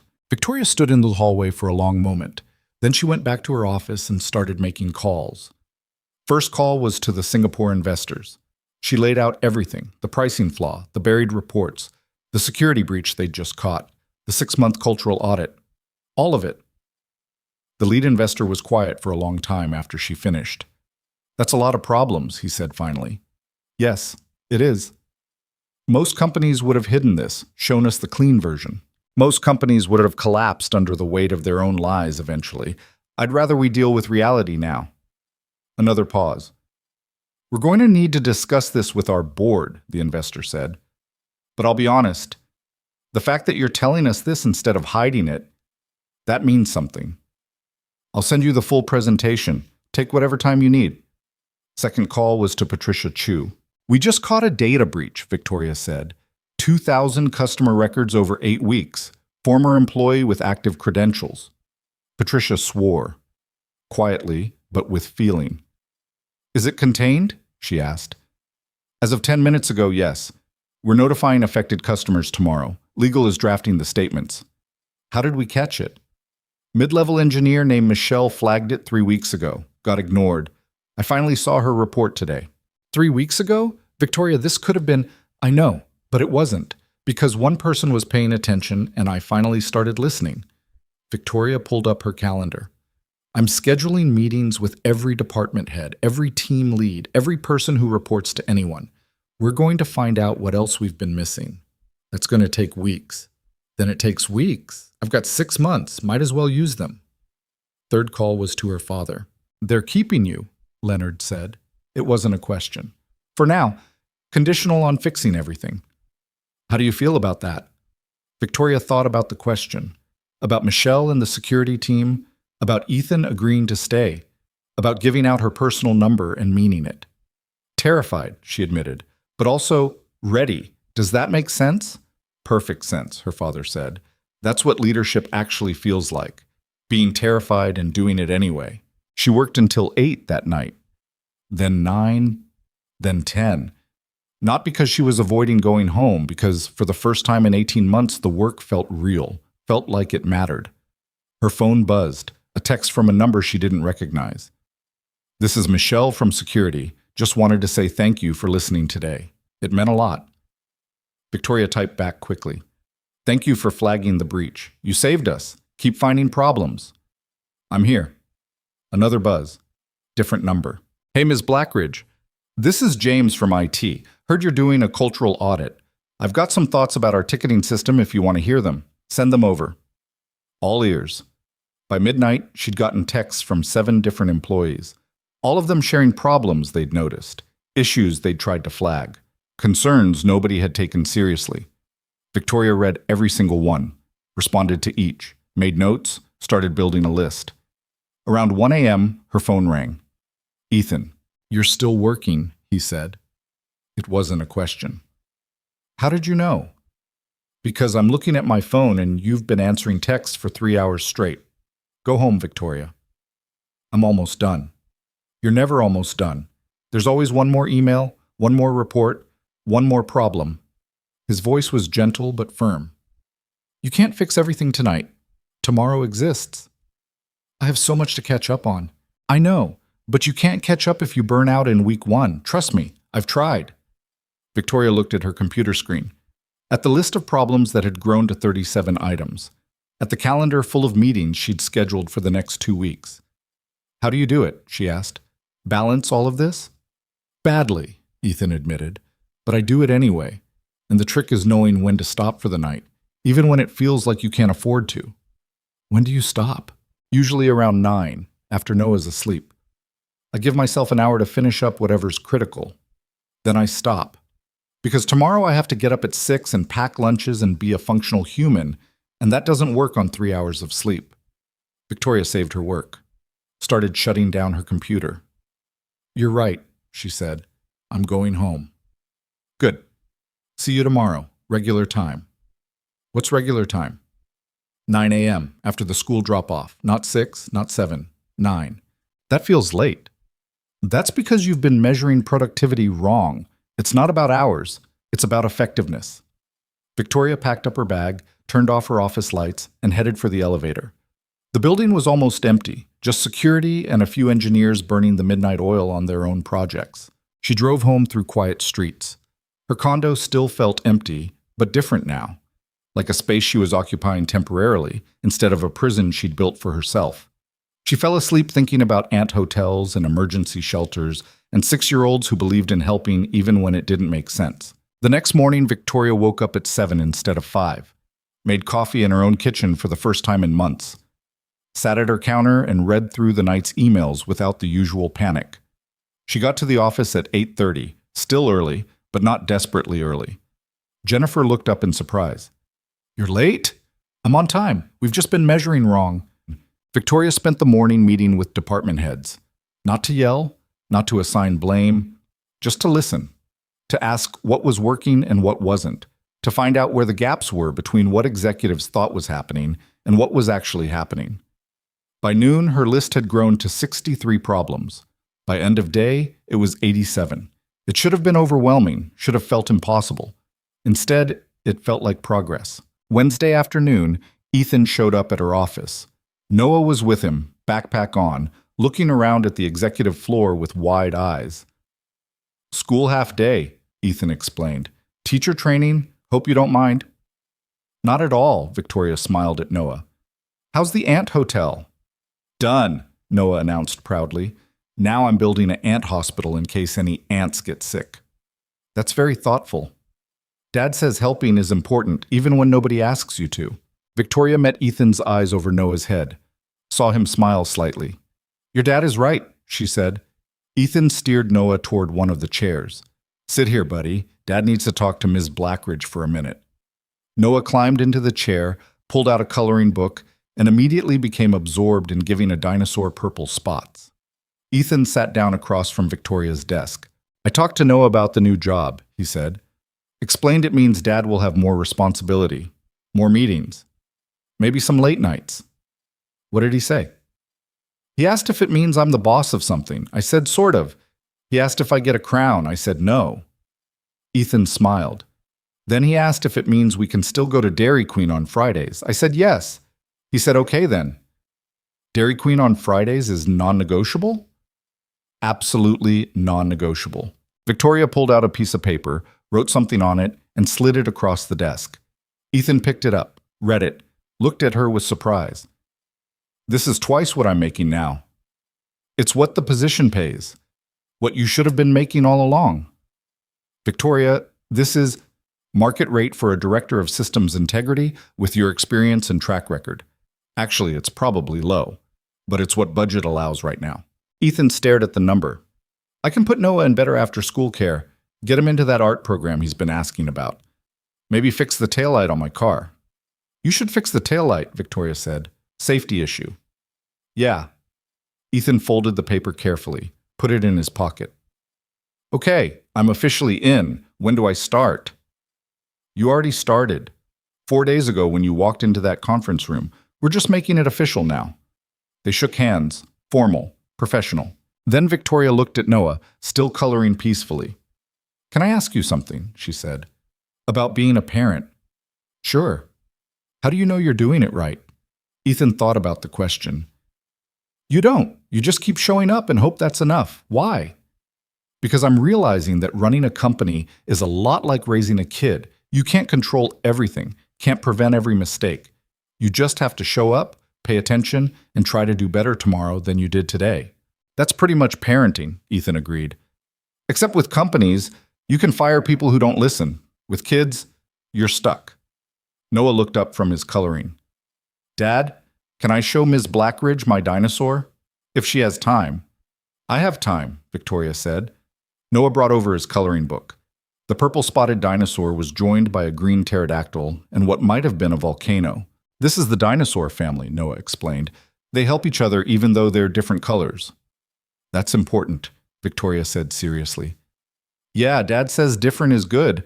It means everyone brings different stuff to help with." Victoria looked at Ethan. He shrugged. "I might have used teamwork examples involving dinosaurs," he admitted. "Sounds like solid management theory to me." They left around 4. Noah waving goodbye enthusiastically. Ethan promising to have a transition plan ready by Monday. Victoria sat in her office as the sun started to set, watching the city light up below. Her phone buzzed. A text from the Singapore investors. "We're in. 6-month timeline is acceptable. Looking forward to seeing the transformation." She forwarded the message to Patricia and Leonard. Felt something that might have been relief or might have been terror. Possibly both. Then she packed up her laptop, turned off the lights, and went home at a reasonable hour. Tomorrow, they would start the real work. The hard work. The work of rebuilding a culture from the inside out. But tonight, she was going to cook dinner. Actually cook. Even if it was just pasta. Even if it was terrible. Because Ethan was right. Showing up mattered. Even when it was hard. Even when it was messy.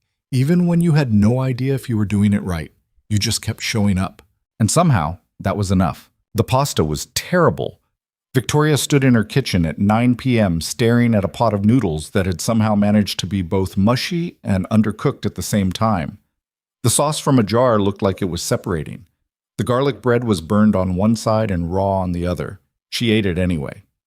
Sitting alone at her counter with her laptop open to the growing list of problems that now numbered 112, her phone rang. "Jennifer, why are you calling me at 9 p.m.?" Victoria asked. "Because you're still answering emails at 9 p.m. I can see your read receipt, saw it." Victoria looked at her screen. Jennifer was right. "I'm eating dinner," Victoria protested, "while working. That doesn't count." Jennifer's voice was firm. "I'm implementing a new rule. No work emails after 8. No meetings before 9. You need actual rest or you're going to crash in week 3. "Since when do you make rules?" "Since you told me to help you do this right." "This is me helping. Stop working." Victoria closed her laptop, stared at her terrible pasta. "Jennifer?" "Yeah?" "Thank you for being honest with me. About the filtered emails. About all of it." "You're welcome. Now go to bed. Tomorrow's going to be brutal." Jennifer was right about that too. The next morning started with a department head meeting that went sideways in the first 10 minutes.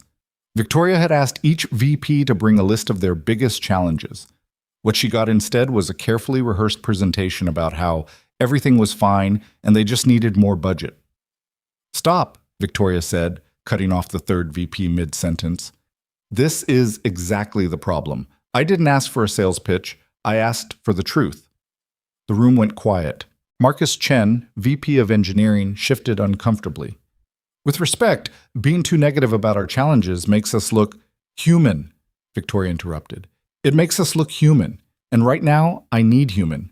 I need real. I need someone to tell me what's actually broken instead of what you think I want to hear." Silence. Then Sarah Kim from HR spoke up. Her voice was quiet but steady. "Our retention rate is garbage," she said. "We've lost 18 engineers in the last 6 months. Exit interviews all say the same thing. They don't feel heard. They don't trust management. They're tired of watching good ideas die because nobody wants to rock the boat." Marcus looked at Sarah like she'd just set his car on fire. Those numbers are skewed. If you account for normal industry turnover, they're not skewed," Sarah said. "They're honest, and they're getting worse." Victoria leaned forward. "What else?" Sarah took a breath. "Our diversity initiatives are window dressing. We talk about inclusion, but our promotion rates for women and minorities are half what they should be. Not because we're explicitly discriminatory, because the culture rewards people who fit a specific mold. And that mold looks like guys who went to Stanford and play golf with executives." Marcus was going red. "That's a serious accusation." "It's a serious problem," Sarah replied. "One I've been reporting for 2 years while Daniel told me to be patient." Victoria made notes. "What else? Anyone?" Tom Rodriguez from operations cleared his throat.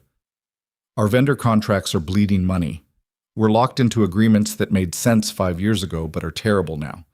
I've been trying to renegotiate, but legal keeps blocking me because breaking contracts early costs penalties. How much are we losing? Maybe $30,000 a month across all vendors. Adds up to over $300,000 a year." Victoria wrote that down too. "Anyone else?" One by one, they started talking. Real problems, real frustrations, things they'd been carrying for months or years while pretending everything was fine.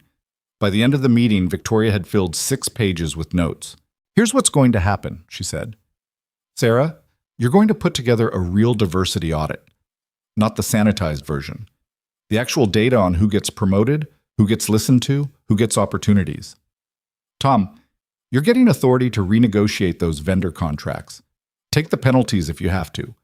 $300,000 a year is cheaper than continuing to hemorrhage money. Marcus, you and I are going to have a separate conversation about engineering retention." Marcus looked like he wanted to argue, thought better of it. "This is going to be uncomfortable," Victoria continued. "We're going to uncover things that make us look bad. Things that make me look bad. But we're doing it anyway because the alternative is worse. Questions?" Nobody spoke. "Good. Next meeting is Friday. Same time. Bring me problems, not presentations." They filed out. Sarah lingered by the door. "Thank you," she said quietly, "for listening.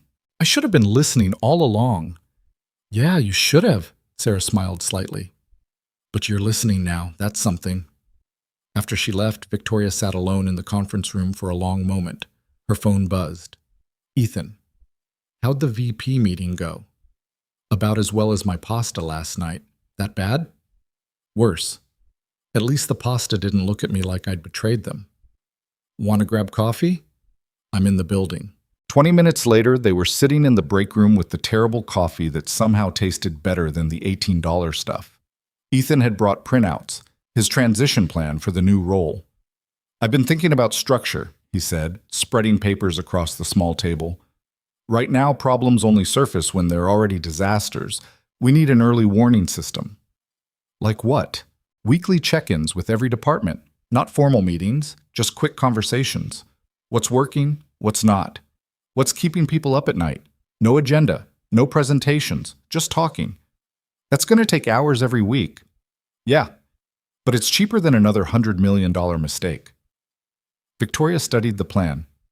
You've done this before. At my last company, before the layoffs. It worked until new management decided it was a waste of time. Ethan sipped his terrible coffee. 3 months later, they had a system failure that cost them $15 million because nobody knew the backup servers were configured wrong. And you knew? I knew, but by then I'd learned to stop volunteering information nobody wanted to hear. Victoria thought about that, about how many Ethans were sitting in how many companies right now knowing about problems but staying quiet because speaking up had stopped working. We're going to be different, she said. Are we? Or are we just going to be different until it gets hard? The question was fair. Victoria didn't have a good answer. I don't know, she admitted, but I'm going to try. That's all I can promise. Ethan nodded slowly. Okay, I can work with that. Over the next 2 weeks, Victoria threw herself into the cultural audit with the kind of intensity she'd previously reserved for closing deals. She met with department heads, team leads, individual contributors. She sat in on engineering stand-ups and customer service calls. She spent an entire afternoon in the warehouse watching the fulfillment process and discovering it was held together with duct tape and prayer. Every conversation revealed new problems.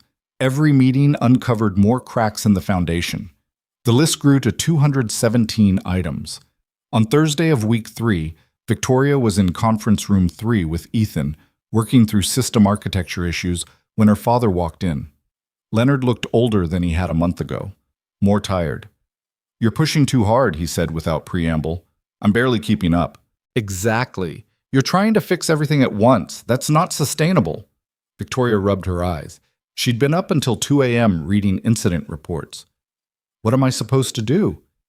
These problems are all connected. I can't fix the retention issues without fixing the culture. Can't fix the culture without fixing the oversight.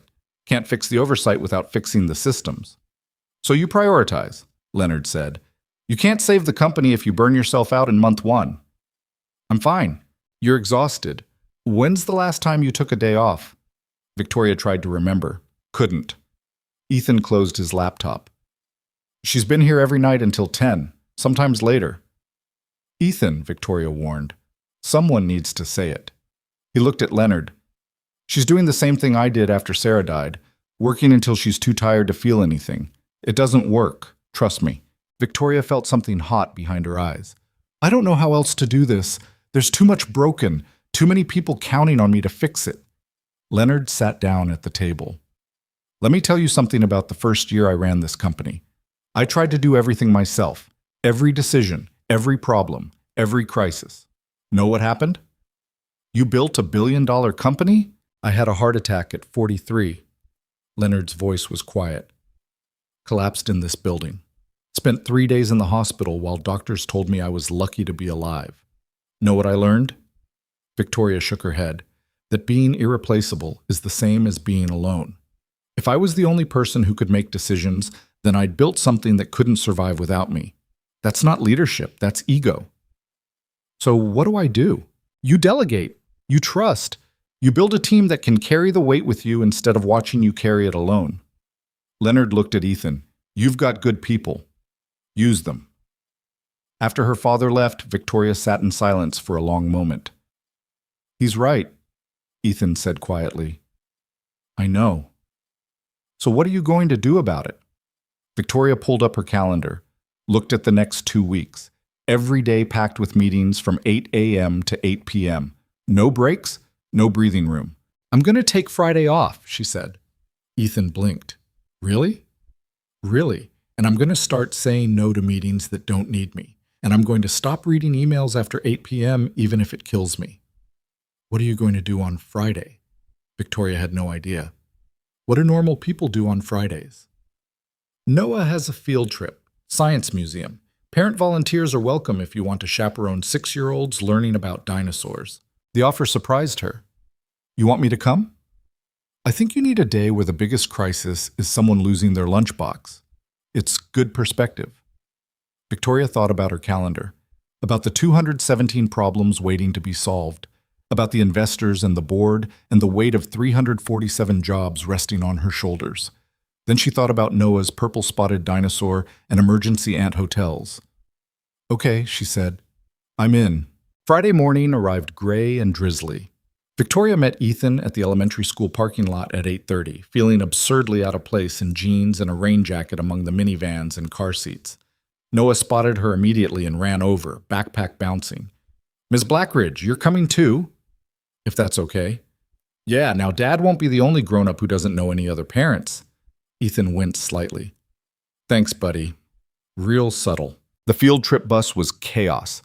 37 first graders vibrating with excitement, 4 teachers trying to maintain order, and 6 parent volunteers who all looked like they'd done this before and knew what they were getting into.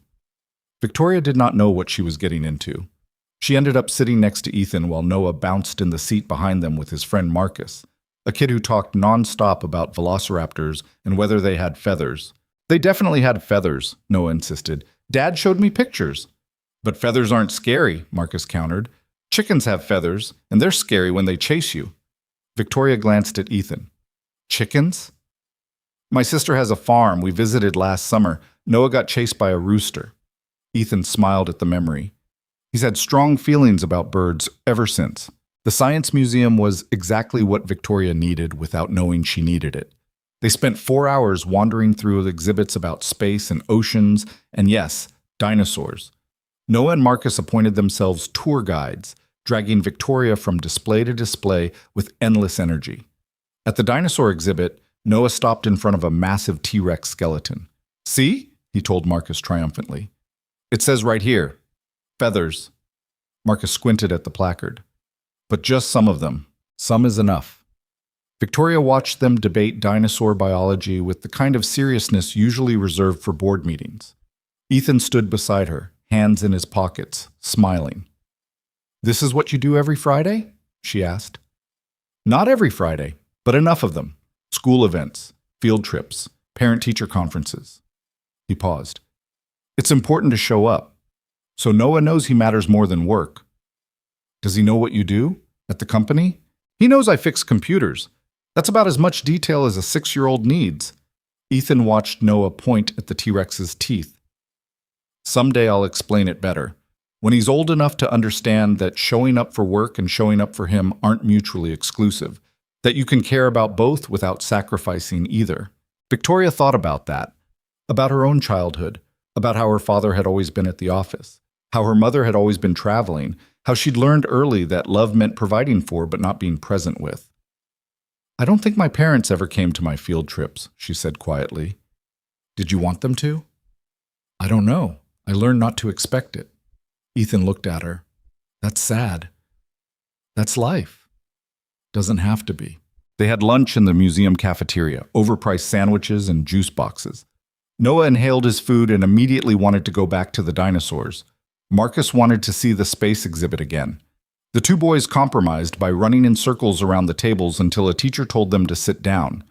Afterward, Victoria found herself in the gift shop with Noah, who was agonizing over whether to buy a plastic dinosaur or a rock-tumbling kit. I only have $5, he explained seriously. Dad says I have to choose. Why not both? Victoria asked. Noah looked at her like she'd suggested buying the moon. That's $10. I don't have $10. I could... Ms. Blackridge, Ethan's voice came from behind her, quiet but firm. He needs to make a choice. Victoria understood. This wasn't about money. This was about teaching Noah that resources were finite, that wanting both didn't mean getting both, that choosing was part of life. The dinosaur, Noah decided finally, because I can always find rocks outside for free. Smart thinking, Victoria said. On the bus ride back, Noah fell asleep on Ethan's shoulder, plastic dinosaur clutched in one hand. The other kids were equally exhausted, the energy finally spent. Victoria sat beside them in comfortable silence, watching the city pass by outside the rain-streaked windows. "Thank you," she said quietly, "for inviting me." "You're welcome. Did it help?" "More than you know." Back at the school, parents collected their exhausted children and headed home. Ethan loaded Noah into his car seat, the kid barely woke up, and turned to Victoria. "What are you doing with the rest of your day?" he asked. "I have no idea. I haven't had a free Friday in 2 years. Want to come to dinner? Nothing fancy? Just spaghetti. But it'll be better than whatever you'd make yourself." Victoria laughed. "That's not a high bar." "I know. I saw your pasta attempt. Noah told me all about it." "I didn't tell Noah about my pasta. You told me." "I told Noah. He's very concerned about your cooking skills." They ended up back at Ethan's house.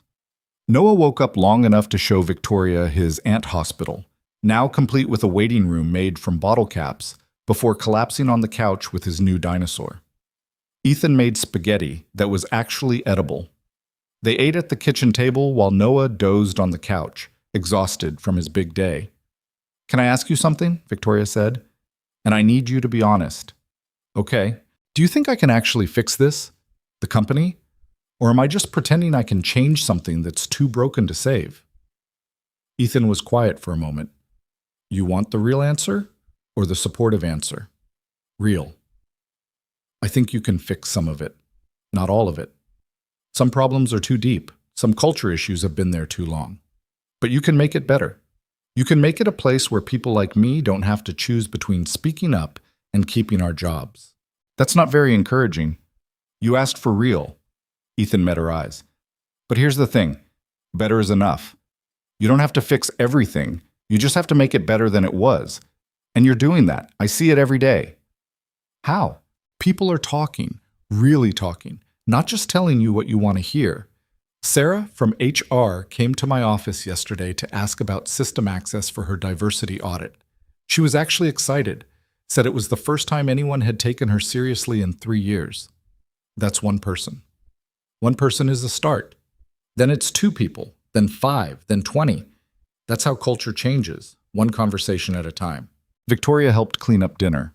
Noah woke up long enough to demand bedtime stories from both of them. Apparently having a guest meant double the reading. They took turns with chapters about a mouse detective solving mysteries in Victorian London. By the time they finished, Noah was asleep again, this time in his race car bed with his new dinosaur on the pillow beside him. Ethan walked Victoria to her car. The neighborhood was quiet, lights on in small houses where other families were doing their own versions of Friday night. "Thank you," Victoria said, "for today, for teaching me, for being patient while I figure this out." "You're welcome.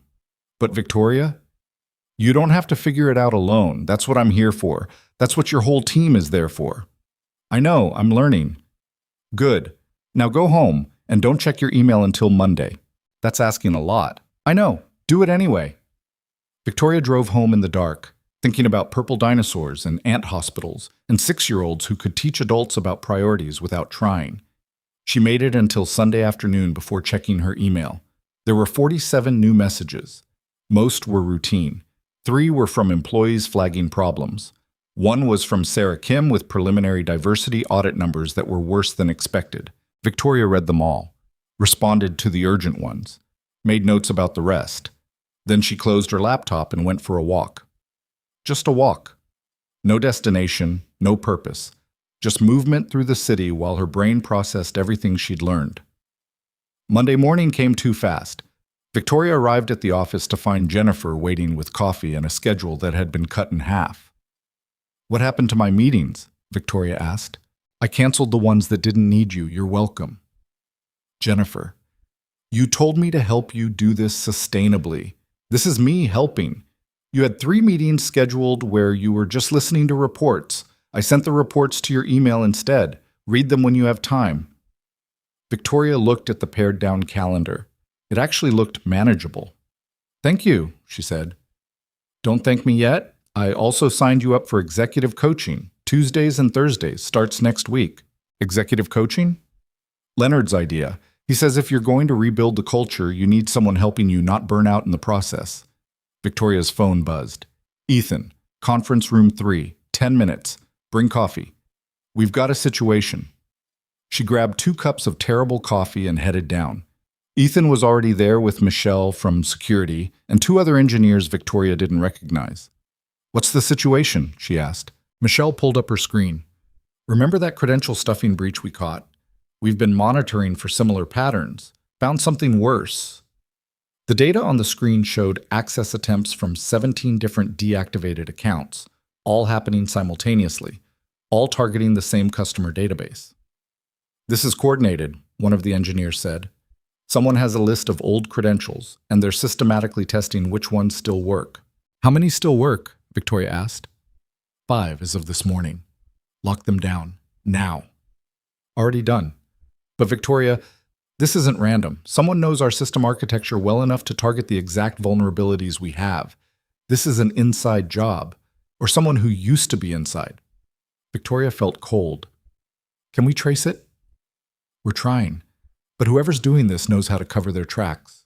They spent the next 3 hours working through the breach attempt, called in IT security, called legal, called the board.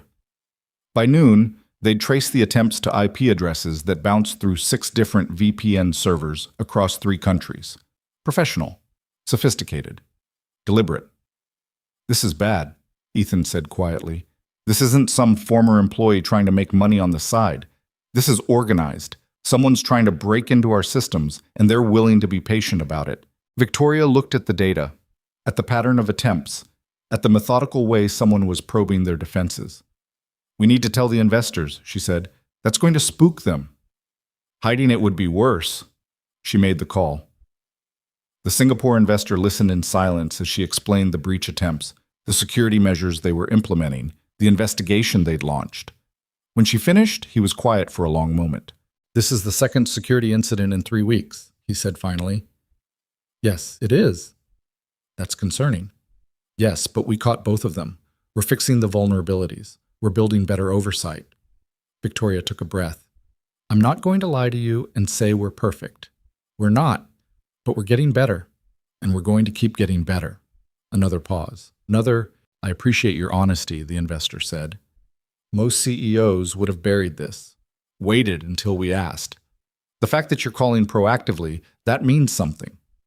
I'm trying to be different. Keep trying. We're watching." The call ended. Victoria sat in conference room 3 with Ethan and the security team, feeling the weight of everything pressing down. "We're going to make it through this," Ethan said. "One crisis at a time."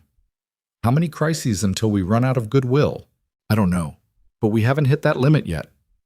They worked through the afternoon, implementing new security protocols, auditing every deactivated account, building better monitoring systems. By 6 p.m., Victoria's head was pounding. "Go home," Ethan said. "Noah's got a baseball game. You should come." "I have work. It'll be there tomorrow. Come to the game." Victoria looked at her laptop, at the list of things that still needed doing, at the emails that kept coming. Then she thought about Friday, about dinosaurs and field trips, and the feeling of her brain actually resting for the first time in months. "Okay," she said. "Let's go watch baseball." The game was just as chaotic as the first one. Noah was still in right field, still picking dandelions, still missing fly balls. But this time, when a ball came his way, he actually saw it, ran for it, got his glove under it, and dropped it.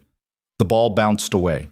Noah stood there looking devastated. "Shake it off, buddy," Ethan called. "You'll get the next one." Noah picked up the ball, threw it back to the infield, and went back to his position, shoulders a little lower than before. Victoria felt something crack in her chest. "He's going to remember that miss." "Yeah," Ethan agreed. "He is, but he'll also remember that I told him he'd get the next one, that I believed in him even when he messed up." Is that what good parenting is? Just showing up and believing in them? That's most of it. The rest is just logistics. They sat in comfortable silence, watching 6-year-olds play baseball badly. The sun was setting over the field, painting everything gold. Victoria's phone buzzed. A text from her father. Heard about the security breach. How are you holding up? She typed back quickly. Tired, scared, trying to do better. That's all anyone can do. Proud of you. Victoria felt tears building, pushed them back. On the field, another ball came to right field. Noah saw it this time, ran for it, got his glove under it, and caught it. The entire crowd erupted, parents cheering, kids yelling. Noah standing in right field, holding his glove up like he'd just won the World Series. Ethan was on his feet, clapping and shouting. Victoria stood too, caught up in the moment. Noah looked toward the stands, found his dad, and grinned so wide his face might split. Did you see? He yelled. I saw, Ethan yelled back. Great catch. The game continued. Noah's team still lost by approximately 20 runs. Nobody cared. Afterward, they went to Dairy Queen, because Fridays meant Dairy Queen and apparently Mondays after good catches did too. Noah got chocolate again, came away with chocolate on his face again. Victoria still didn't order anything, just sat with them while Noah talked about his catch like it was the greatest athletic achievement in human history. I knew I could do it, Noah said between bites, because Dad said I could. And Dad's always right. Ethan caught Victoria's eye, smiled slightly. Not always, he said, but I'm right about you, buddy. Victoria drove home that night thinking about catches and misses, about showing up and believing, about how the work of fixing a company wasn't that different from the work of raising a kid. You just kept trying, kept showing up, kept believing that tomorrow could be better than today. And somehow, slowly, it started to be. 3 months into the cultural audit, Victoria stood in the parking lot at 6:30 a.m. watching the sunrise paint the Seattle skyline pink and gold. She'd been coming in early, not compulsively early like before, but early enough to have quiet time before the building filled with noise and need. Her phone buzzed. Ethan. Noah's sick. Staying home today. Michelle's running the security review. Bad sick or just sick? Fever. Probably that thing going around his class. He'll be fine, but I need to be here. Keep me updated. Victoria pocketed her phone and headed inside. The building was still mostly empty. Just her, the security guard, and a handful of engineers who kept vampire hours. She found Michelle in conference room 3, surrounded by monitors and looking exhausted. How long have you been here? Victoria asked. Since 4, couldn't sleep. Kept thinking about the breach patterns. Michelle pulled up a screen. I found something.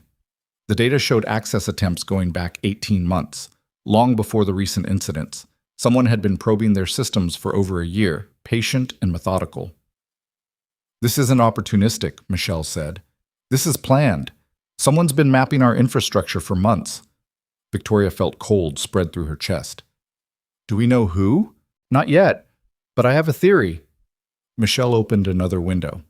Look at the timing. The attempts spike right before major company announcements, new partnerships, product launches, like someone's trying to gather intelligence. Corporate espionage. That's what it looks like. Victoria called Patricia, called legal, called the FBI field office in Seattle because this had gone beyond internal security and into actual federal crime territory. By noon, they had agents in the building asking questions. By 3 p.m., they'd identified a pattern that pointed toward a competitor who'd been trying to acquire Blackridge Technologies for 2 years and kept getting rebuffed. By 5 p.m., the FBI had enough evidence to open an investigation. This is going to leak, Patricia said. They were in Victoria's office, watching the agents pack up their equipment. The press is going to have a field day. Let them, Victoria replied. We caught it. We reported it. We're cooperating with federal investigators. That's the story. The story is that our security was weak enough to let this happen for 18 months. No. The story is that we built a culture where people like Michelle pay attention, where problems get reported instead of hidden, where we chose transparency over pretending everything's fine. Victoria met Patricia's eyes. A year ago, this would have been buried until it exploded. Now we're dealing with it. That's progress. Patricia was quiet for a moment. You've changed. I'm trying to. It shows. The board's noticed. That evening, Victoria drove to Ethan's house without calling first. She brought soup from the place near her condo and a stuffed dinosaur she'd grabbed from the toy store on impulse. Ethan answered the door looking like he'd been awake for 3 days straight. "You didn't have to come," he said. "I know. How's Noah?" "Fever broke an hour ago. He's watching cartoons and feeling sorry for himself." Victoria held up the soup and dinosaur. "Can I come in?" Ethan stepped aside. Noah was on the couch wrapped in blankets, looking pale but perking up when he saw the dinosaur. "Is that for me?" he asked, voice hoarse. "If you want it," Victoria said. "I heard you were sick." Noah took the stuffed T-Rex with reverence. "It has feathers. I remembered you said that was important." "It is." Noah clutched the dinosaur to his chest. "Thank you, Ms. Blackridge." "You're welcome. And you can call me Victoria. Ms. Blackridge makes me feel old. My dad says you're the boss of the company." "I am, but your dad's the one who keeps it from falling apart." Noah considered this seriously. "Is that why he's tired all the time?" The question hit harder than it should have. Victoria glanced at Ethan, who was studying the floor with intense interest. "Partly," Victoria said carefully. "Your dad works hard because he cares about people. That's a good thing, but it's also tiring." Mom used to say caring was hard work too, Noah said. Then, matter-of-factly, "She's dead, but I still remember some things she said." The casual way he mentioned it made Victoria's chest ache, like death was just another fact in his 6-year-old world, something that happened and you kept going anyway. "She sounds like she was smart," Victoria said. "Dad says she was the smartest person he ever met, except for me, but I'm not a person yet. I'm a kid." Despite everything, Victoria smiled. "You're definitely a person." She heated up the soup while Ethan got Noah settled with his new dinosaur and cartoons. They ended up in the kitchen together, the comfortable quiet that had become familiar over the past 3 months. "Thank you for coming," Ethan said. "You didn't need to." "I wanted to. How are you holding up?" "I'm fine." "Ethan," he sighed. "I'm exhausted. Noah was up every 2 hours last night. I have 17 system reviews that need to be done by Friday. Michelle found that breach pattern this morning, and I wasn't there to help. And I keep thinking about all the ways I'm failing at both jobs." "You're not failing, aren't I?" "My kid's sick, and I'm worried about work. I'm at work and worried about my kid. I'm never fully present anywhere." Victoria thought about the past 3 months, about learning to delegate, about taking Fridays off, about the executive coach who kept telling her that sustainable wasn't the same as easy. "Can I tell you something my coach said last week?" she asked. "Sure." She said there's no such thing as balance. Not really. Some days work needs more. Some days life needs more. The goal isn't 50-50 every day. It's making sure both get enough over time. Victoria paused. "You've been doing that. Noah's sick, so today he gets all of you. Tomorrow he'll be better and work gets more.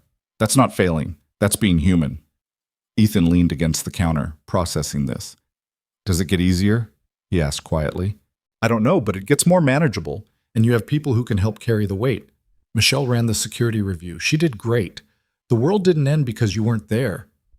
"I know, Ethan stopped, started again. "For 3 years it's been just me, making every decision, handling every crisis. I don't know how to let other people do it." "Yeah," Victoria said. "I'm familiar with that feeling." They smiled at each other.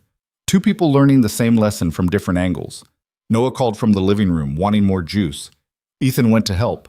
Victoria cleaned up the soup bowls and found herself looking at the photos on Ethan's refrigerator. Noah at various ages, Sarah smiling in several of them, alive and present in captured moments.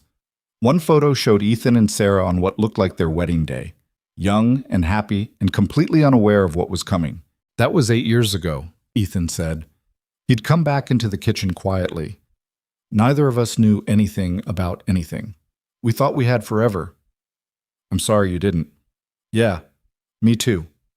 He took the photo down, looked at it. "But I got Noah, and 3 years with her, and memories that matter. That's more than some people get." He put the photo back. "The hardest part isn't that she's gone," he said. "It's that Noah will never really know her. He has my stories and a few video clips, and that's it. He's building his whole understanding of his mother from second-hand information. That's not nothing." "No, but it's not enough either." Ethan rubbed his face. "Sometimes I wonder if I'm doing right by him, raising him alone, working full-time, trying to be both parents when I can barely manage being one. Victoria thought about Noah on the couch with his feathered dinosaur, about his ant hospitals and his baseball catches, and the way he talked about helping like it was the most natural thing in the world. For what it's worth, she said, I think you're doing pretty well. The next morning, Noah's fever was gone completely, and he was bouncing off the walls with recovered energy. Ethan texted Victoria a photo of the kid doing homework at the kitchen table with the new dinosaur helping. Back to normal. Thanks for yesterday. Anytime. Victoria spent the day in back-to-back meetings. The FBI investigation was moving forward. The diversity audit numbers were even worse than Sarah had predicted. 3 more system vulnerabilities had been flagged that needed immediate attention. At 4 p.m., her father appeared in her office doorway. Walk with me, Leonard said. They took the elevator down to street level and walked toward the waterfront. Seattle was having one of those rare, perfect days. Sun shining, water sparkling, everything temporarily beautiful. The investors are getting nervous again, Leonard said after a few blocks. The FBI investigation is making them reconsider the timeline. Are they walking? Not yet, but they want assurances. Want to know the company's actually stable before they commit billions. Victoria had expected this. What kind of assurances? They want to see the final audit results. Want proof the culture's actually changing. Want to meet with your leadership team and assess whether we can sustain the transformation. When? 2 weeks. They're flying in for a full-day review. Victoria calculated quickly. 2 weeks to compile 3 months of findings. 2 weeks to show measurable culture change. 2 weeks to prove they were worth the investment. We can do that, she said. Can you? Because this is it, Victoria. This is the moment where you either prove you've built something real or prove you've been performing change without actually changing anything. The words stung because they were fair. I know, she said. But Dad, look at the past 3 months. Really, look. We've flagged and fixed 47 major system vulnerabilities. We've implemented direct reporting channels. We've hired 3 new directors focused specifically on oversight and integrity. We've started addressing the diversity problems. People are actually talking about issues instead of hiding them. I know. I've been watching. Leonard stopped walking, turned to face her. I'm proud of you. But proud doesn't close deals. The investors need proof. Then I'll give them proof. Over the next 2 weeks, Victoria worked harder than she'd ever worked, but differently than before. Instead of trying to do everything herself, she delegated. Put Ethan in charge of compiling the security improvements. Put Sarah on the diversity presentation. Put each department head in charge of documenting their specific changes. She held daily check-ins, not to micromanage, but to support, to remove obstacles, to make sure everyone had what they needed. The work was intense but sustainable. Victoria left by 7 most nights, took 1 full day off each week, slept actual hours, ate actual meals, and somehow it all came together. The night before the investor presentation, Victoria sat in conference room 3 with her core team, Ethan, Sarah, Michelle, and 3 department heads who'd proven themselves over the past months. They were reviewing the final slides. This is good, Sarah said. Really good. We're not hiding the problems. We're showing how we found them and what we're doing about them. Think it's enough? Michelle asked. I don't know, Victoria admitted, but it's honest. That's all we can control. Ethan closed his laptop. Whatever happens tomorrow, you should know, this company is better than it was 3 months ago. People feel heard. Problems get solved. That matters more than any deal. Try telling that to the 347 people who need paychecks if the deal falls through. They'll find other jobs if they have to, but they won't find another company that actually gives a damn about doing things right. Not easily. Ethan met her eyes. You built that. In 3 months. That's not nothing. Victoria felt something warm and painful in her chest. Thank you. Just telling the truth, that's the culture now, right? They worked until 9, then called it. Everyone needed rest for tomorrow. Victoria drove home through quiet streets. Her condo felt less empty than it used to. She'd bought actual groceries, put photos on the walls, candid shots from Noah's baseball games that Ethan had sent her. Small changes that made the space feel lived in instead of just occupied. She made pasta. It was still mediocre, but better than her first attempt. Progress. Her phone rang. Her father. Nervous? He asked. Terrified. Good. That means you care. Did you ever get used to it? The high-stakes presentations? Leonard laughed. No, I just got better at hiding the fear. But Victoria, tomorrow isn't about performing. It's about showing them what you've built. You've done the work. Now just share it. What if it's not enough? Then it's not enough. But you'll know you tried, that you did it honestly, that you changed things that needed changing, even though it was hard. He paused. That's what leadership actually is. Not closing every deal, just showing up and doing the right thing, whether it works out or not. They talked for another 20 minutes. About the company, about the past 3 months, about how much Victoria had learned. I'm proud of you, Leonard said before hanging up. Not because you might close this deal, because you became the kind of person who deserves to. Victoria sat with those words for a long time after the call ended. The next morning arrived too fast. The investors showed up at 9 sharp, the full team from Singapore plus their lawyers and financial advisors. 12 people who would decide whether the past 3 months of work meant anything. Victoria stood at the front of the conference room in a suit that cost less than her old ones but fit better. Her team sat along the sides, visible, present, ready to answer questions. 3 months ago, Victoria started, I stood in this room and showed you a company that was broken. Systems failures, cultural problems, leadership that prioritized appearances over truth. Today, I'm going to show you what we've built instead. She walked them through everything. Every vulnerability found and fixed, every process improved, every structural change implemented. The slides didn't hide the problems, they showcased them alongside the solutions. Sarah presented the diversity audit results. They were bad, worse than bad. But she also showed the concrete steps they were taking, new hiring practices, bias training that actually meant something, promotion criteria that valued contribution over conformity. Michelle presented the security overhaul, showed the breach attempts they'd caught, explained the FBI investigation, detailed the new monitoring systems that would prevent future attacks. Ethan presented the cultural changes, the direct reporting channels, the weekly check-ins, the measurable increase in employee engagement and decrease in turnover. The investors asked hard questions. Victoria answered honestly. When she didn't know something, she said so. When the numbers were bad, she acknowledged it. When the progress was slower than ideal, she owned it. At noon, they broke for lunch. The investors caucused privately while Victoria's team regrouped in a different room. How do you think it went? Sarah asked. I have no idea, Victoria admitted, but we told the truth. That's all we could do. They ate catered sandwiches in tense silence, waited, checked phones, waited some more. At 1:30, the investors came back.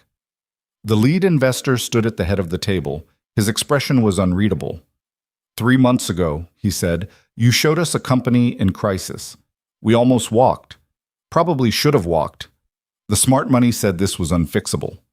Victoria's stomach dropped. But, he continued, we decided to give you the timeline, see what you could do. And what you've shown us today, he paused. This is the most honest corporate presentation I've seen in 20 years. Victoria blinked. I'm sorry? Most companies in trouble spend their energy hiding problems, making everything look perfect. You did the opposite. You showed us every flaw, every failure, every place where you're still struggling, and then you showed us the work, the real, hard, unglamorous work of actually fixing things. He looked around the room. That takes courage, more courage than most leadership teams have, and it tells us something important about the kind of company you're building, one that values truth over image, progress over perfection, people over profit. Victoria's heart was hammering. So we're in. Full partnership, billion-dollar commitment, but with conditions. What conditions? You keep doing exactly what you're doing. The cultural audits, the oversight, the transparency. We don't want the company you were 3 months ago. We want the company you're becoming. The room erupted. Not loudly, these were professionals, but with palpable relief. Sarah was grinning. Michelle looked like she might cry. Ethan caught Victoria's eye and nodded once. Proud. The investors stayed for another 2 hours, finalizing details. By 4 p.m., they'd signed the revised partnership agreement, the one built on Ethan's corrected numbers, the one that would actually work. As they were leaving, the lead investor pulled Victoria aside. Can I give you some advice? He asked. Of course. Don't lose this. The honesty, the humility, The willingness to admit problems and fix them publicly. Most successful companies eventually optimize those qualities away. They get comfortable. Start hiding things again. Don't let that happen. I won't, Victoria promised. Good. Because we're betting $1 billion that you mean it. After they left, Victoria stood in the empty conference room for a long moment. She'd done it. They'd done it. The company was saved. The partnership was real. Everything she'd been working toward for 3 months had actually happened. So why did she feel like crying? Her father found her there 20 minutes later. You okay? Leonard asked. I don't know. I should be happy. We won. We saved the company. Got the deal. But? Victoria sank into a chair. But I keep thinking about all the time I wasted. All the months I spent performing instead of leading. All the people I didn't listen to. All the problems I let fester because I was too proud to admit they existed. Leonard sat beside her. That's growth. The ability to see your mistakes clearly enough to feel bad about them. I don't like it. Nobody does, but it means you're learning. It means you won't make the same mistakes again. What if I make different mistakes? Then you'll learn from those too. That's how it works. They sat together in comfortable silence. Thank you, Victoria said finally, for not giving up on me, for teaching me, for letting me fail until I figured out how to succeed.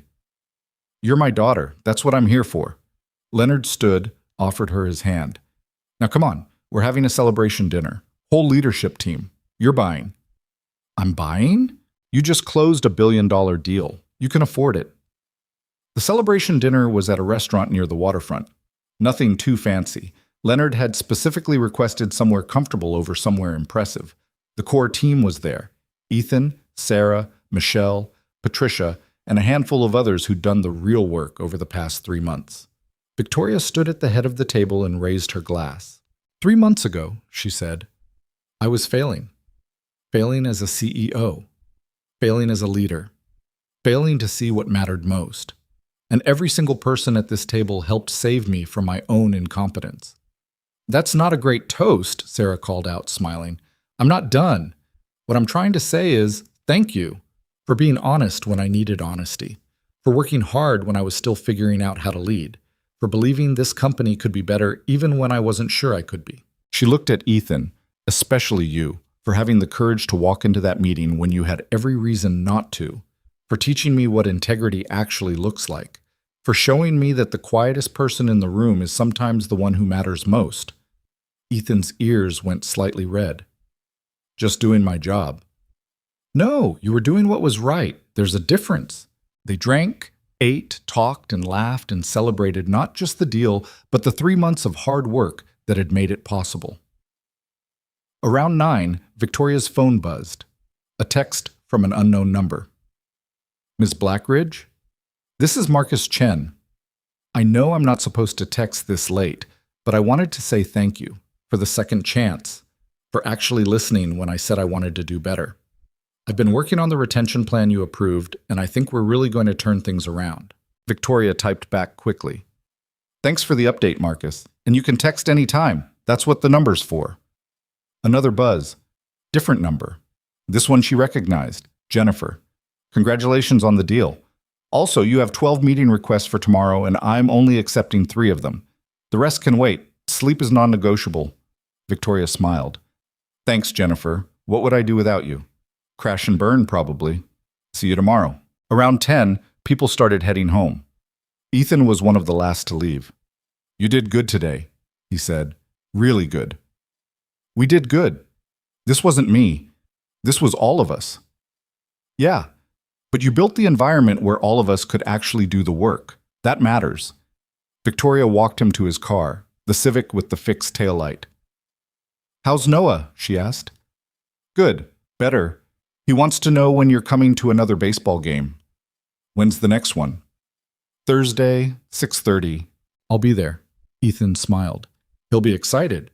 He's been practicing his catching. They stood in the parking lot under the streetlights, the city quiet around them. Can I ask you something? Victoria said. And I need you to be honest. Always. Do you think Sarah would be proud of what we built here? The question seemed to catch Ethan off guard. He was quiet for a moment. Yeah, he said finally. I think she would. She always said the measure of a good company wasn't profit. It was whether people could bring their whole selves to work, whether they felt safe being honest, whether they mattered. He paused. We're not perfect, but we're getting there. She'd be proud of that. Victoria felt tears building. Actually let them come this time.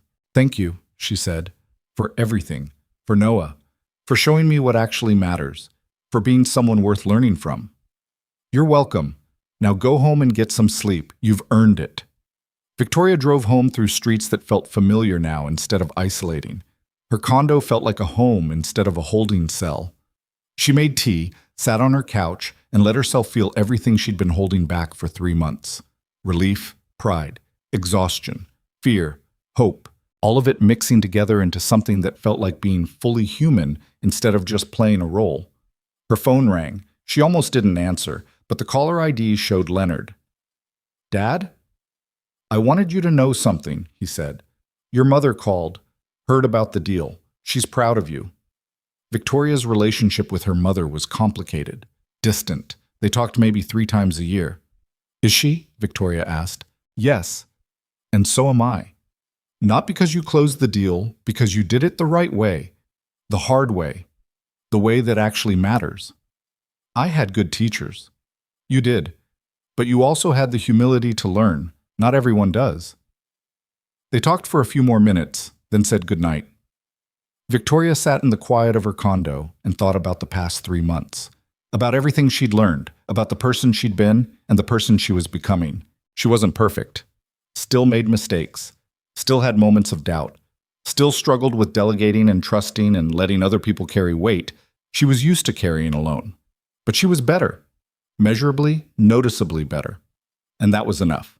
Thursday evening came too fast. Victoria left the office at 5:30, changed into jeans in her car, and drove to the baseball field. The stands were already filling with parents and siblings and the kind of comfortable chaos that came with first-grade sports. She found Ethan in his usual spot, 3rd row, wearing his Noah's dad shirt that was even more faded than before. You came, he said. I said I would. They sat together watching Noah warm up in right field. The kid had grown in 3 months, not physically, but in confidence. He stood ready now instead of picking dandelions. Focused. He's getting better, Victoria observed. He's been practicing, takes his glove everywhere, sleeps with it sometimes. The game started. Chaos as always. But Noah was different. When a ball came to right field in the 2nd inning, he didn't just catch it, he threw it back to the infield with actual accuracy. The crowd cheered. Ethan was on his feet. That's my boy! Noah grinned and went back to his ready position. Victoria found herself grinning too, found herself actually caring about a first-grade baseball game in a way that had nothing to do with work or deals or proving anything, just caring because it mattered to people she cared about. Between innings, Victoria's phone buzzed. She almost ignored it, but the text was from Patricia. Board meeting tomorrow. Quarterly review. They want to discuss making your CEO position permanent, no more conditional status. Victoria stared at the message for a long moment. Permanent CEO. No more 6-month probation. No more proving herself. Just the job, fully hers. She showed Ethan the text. He read it and smiled. Congratulations. I haven't said yes yet. Are you going to? Victoria thought about the past 3 months. About early mornings and late nights and learning to delegate and field trips and terrible coffee and honest conversations. About building something real instead of something that just looked good. Yeah, she said, I am, but on my terms. What terms? Reasonable hours, sustainable pace, time for things that matter outside the office. The board gets a CEO who actually knows how to lead. I get a life that doesn't consume everything else. Think they'll go for it? If they don't, someone else will. Ethan laughed. Look at you, negotiating from strength. I learned from the best. They watched the rest of the game together. Noah's team won this time. Barely, but enough. The kids celebrated like they'd won the championship. Parents took photos. The sun set orange and beautiful over the field. Afterward, they went to Dairy Queen. Because Thursday wins apparently counted the same as Friday tradition. Noah got his chocolate cone. Victoria actually ordered one too this time, vanilla soft serve that dripped on her hand and tasted perfect. You got ice cream, Noah announced, delighted. Dad, Victoria got ice cream.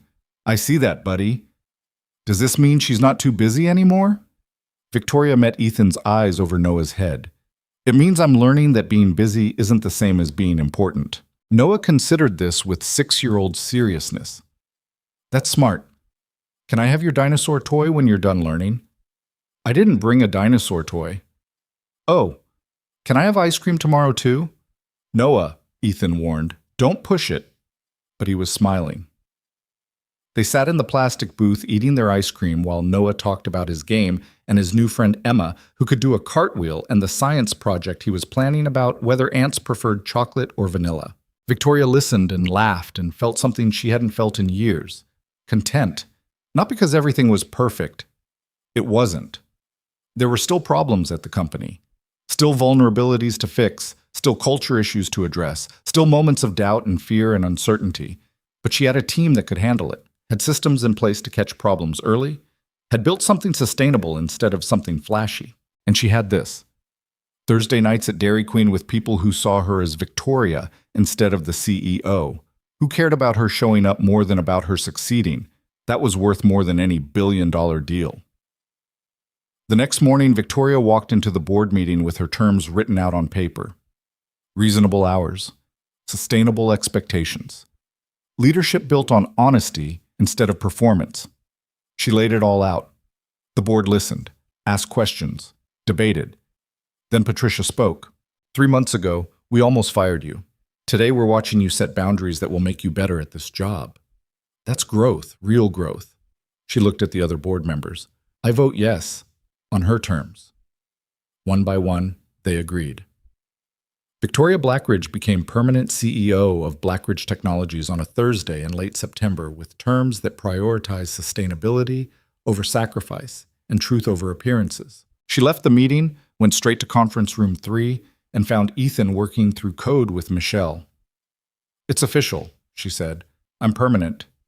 Ethan stood, offered his hand. Congratulations, boss. She shook it. Thank you for everything, for saving this company, for teaching me what mattered, for being honest when I needed honesty most. Just doing my job. No, you did what was right. There's a difference. Later that afternoon, Victoria stood at her office window looking out at the city. Jennifer appeared in the doorway with coffee. The expensive kind this time, because some celebrations deserved it. How does it feel? Jennifer asked. Terrifying, exciting, right. Victoria sipped the coffee. Still tastes like soap. Good thing Ethan's not here to say I told you so. They stood together in comfortable silence. Jennifer, thank you for pushing back when I needed it, for protecting my time, for helping me figure out how to do this sustainably. You're welcome. Now go home at a reasonable hour. Noah's got a game next week and you promised to be there. Victoria smiled. How do you know about that? I put it on your calendar, blocked it off as non-negotiable. Jennifer headed for the door, then turned back. You know what's changed the most in 3 months? You started treating people like they mattered. Turns out, that makes all the difference. She left.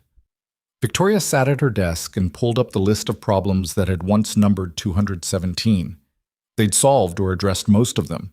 New ones had appeared to take their place. That was how companies worked. But now they had systems to catch them. People who felt safe raising them. Leadership that listened instead of hiding. Her phone buzzed, a text from Noah. Just a photo, him holding his baseball glove with the purple spotted dinosaur sitting in it. The caption read, "Ready for next game. Are you coming?" Victoria typed back, "Wouldn't miss it," and she meant it. Because somewhere between disaster and success, between performing and leading, between appearing strong and actually being strong, Victoria had learned what her father had been trying to teach her all along. The work would never be finished. The problems would never stop coming. The pressure would never completely go away. But showing up mattered more than succeeding. Listening mattered more than knowing. Being honest mattered more than looking perfect.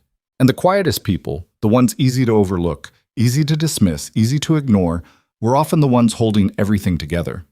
Ethan had proven that, not by being loud or demanding or fighting for recognition, just by showing up every day and doing what was right, even when nobody was watching.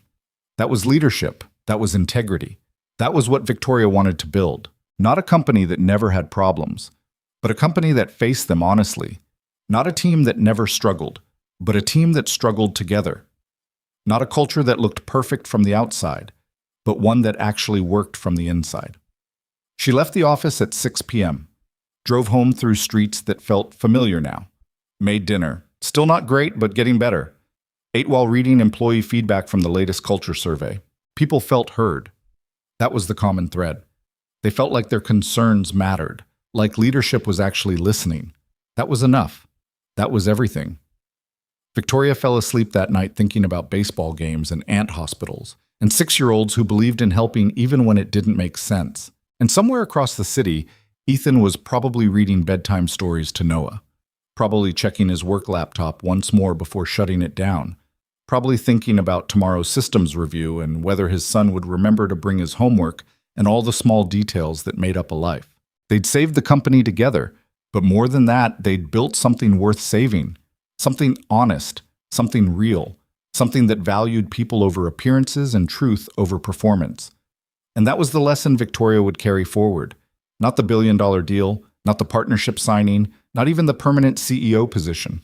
The lesson was simpler than that. It was show up, listen, value the quiet voices, do the right thing even when it's hard, and remember that the people you almost dismiss might be the ones who save you. In the end, leadership wasn't about being the smartest person in the room or the most confident or the most successful. It was about being humble enough to learn, brave enough to admit mistakes, and wise enough to recognize that true strength came from lifting others up instead of climbing over them. Victoria had learned that from a single father in a cheap jacket carrying an old laptop, and she'd spend the rest of her career trying to live up to what he'd taught her, because that's what good leaders did. They learned, they grew, they showed up, and they never forgot that the quietest person at the table might be the one who matters most.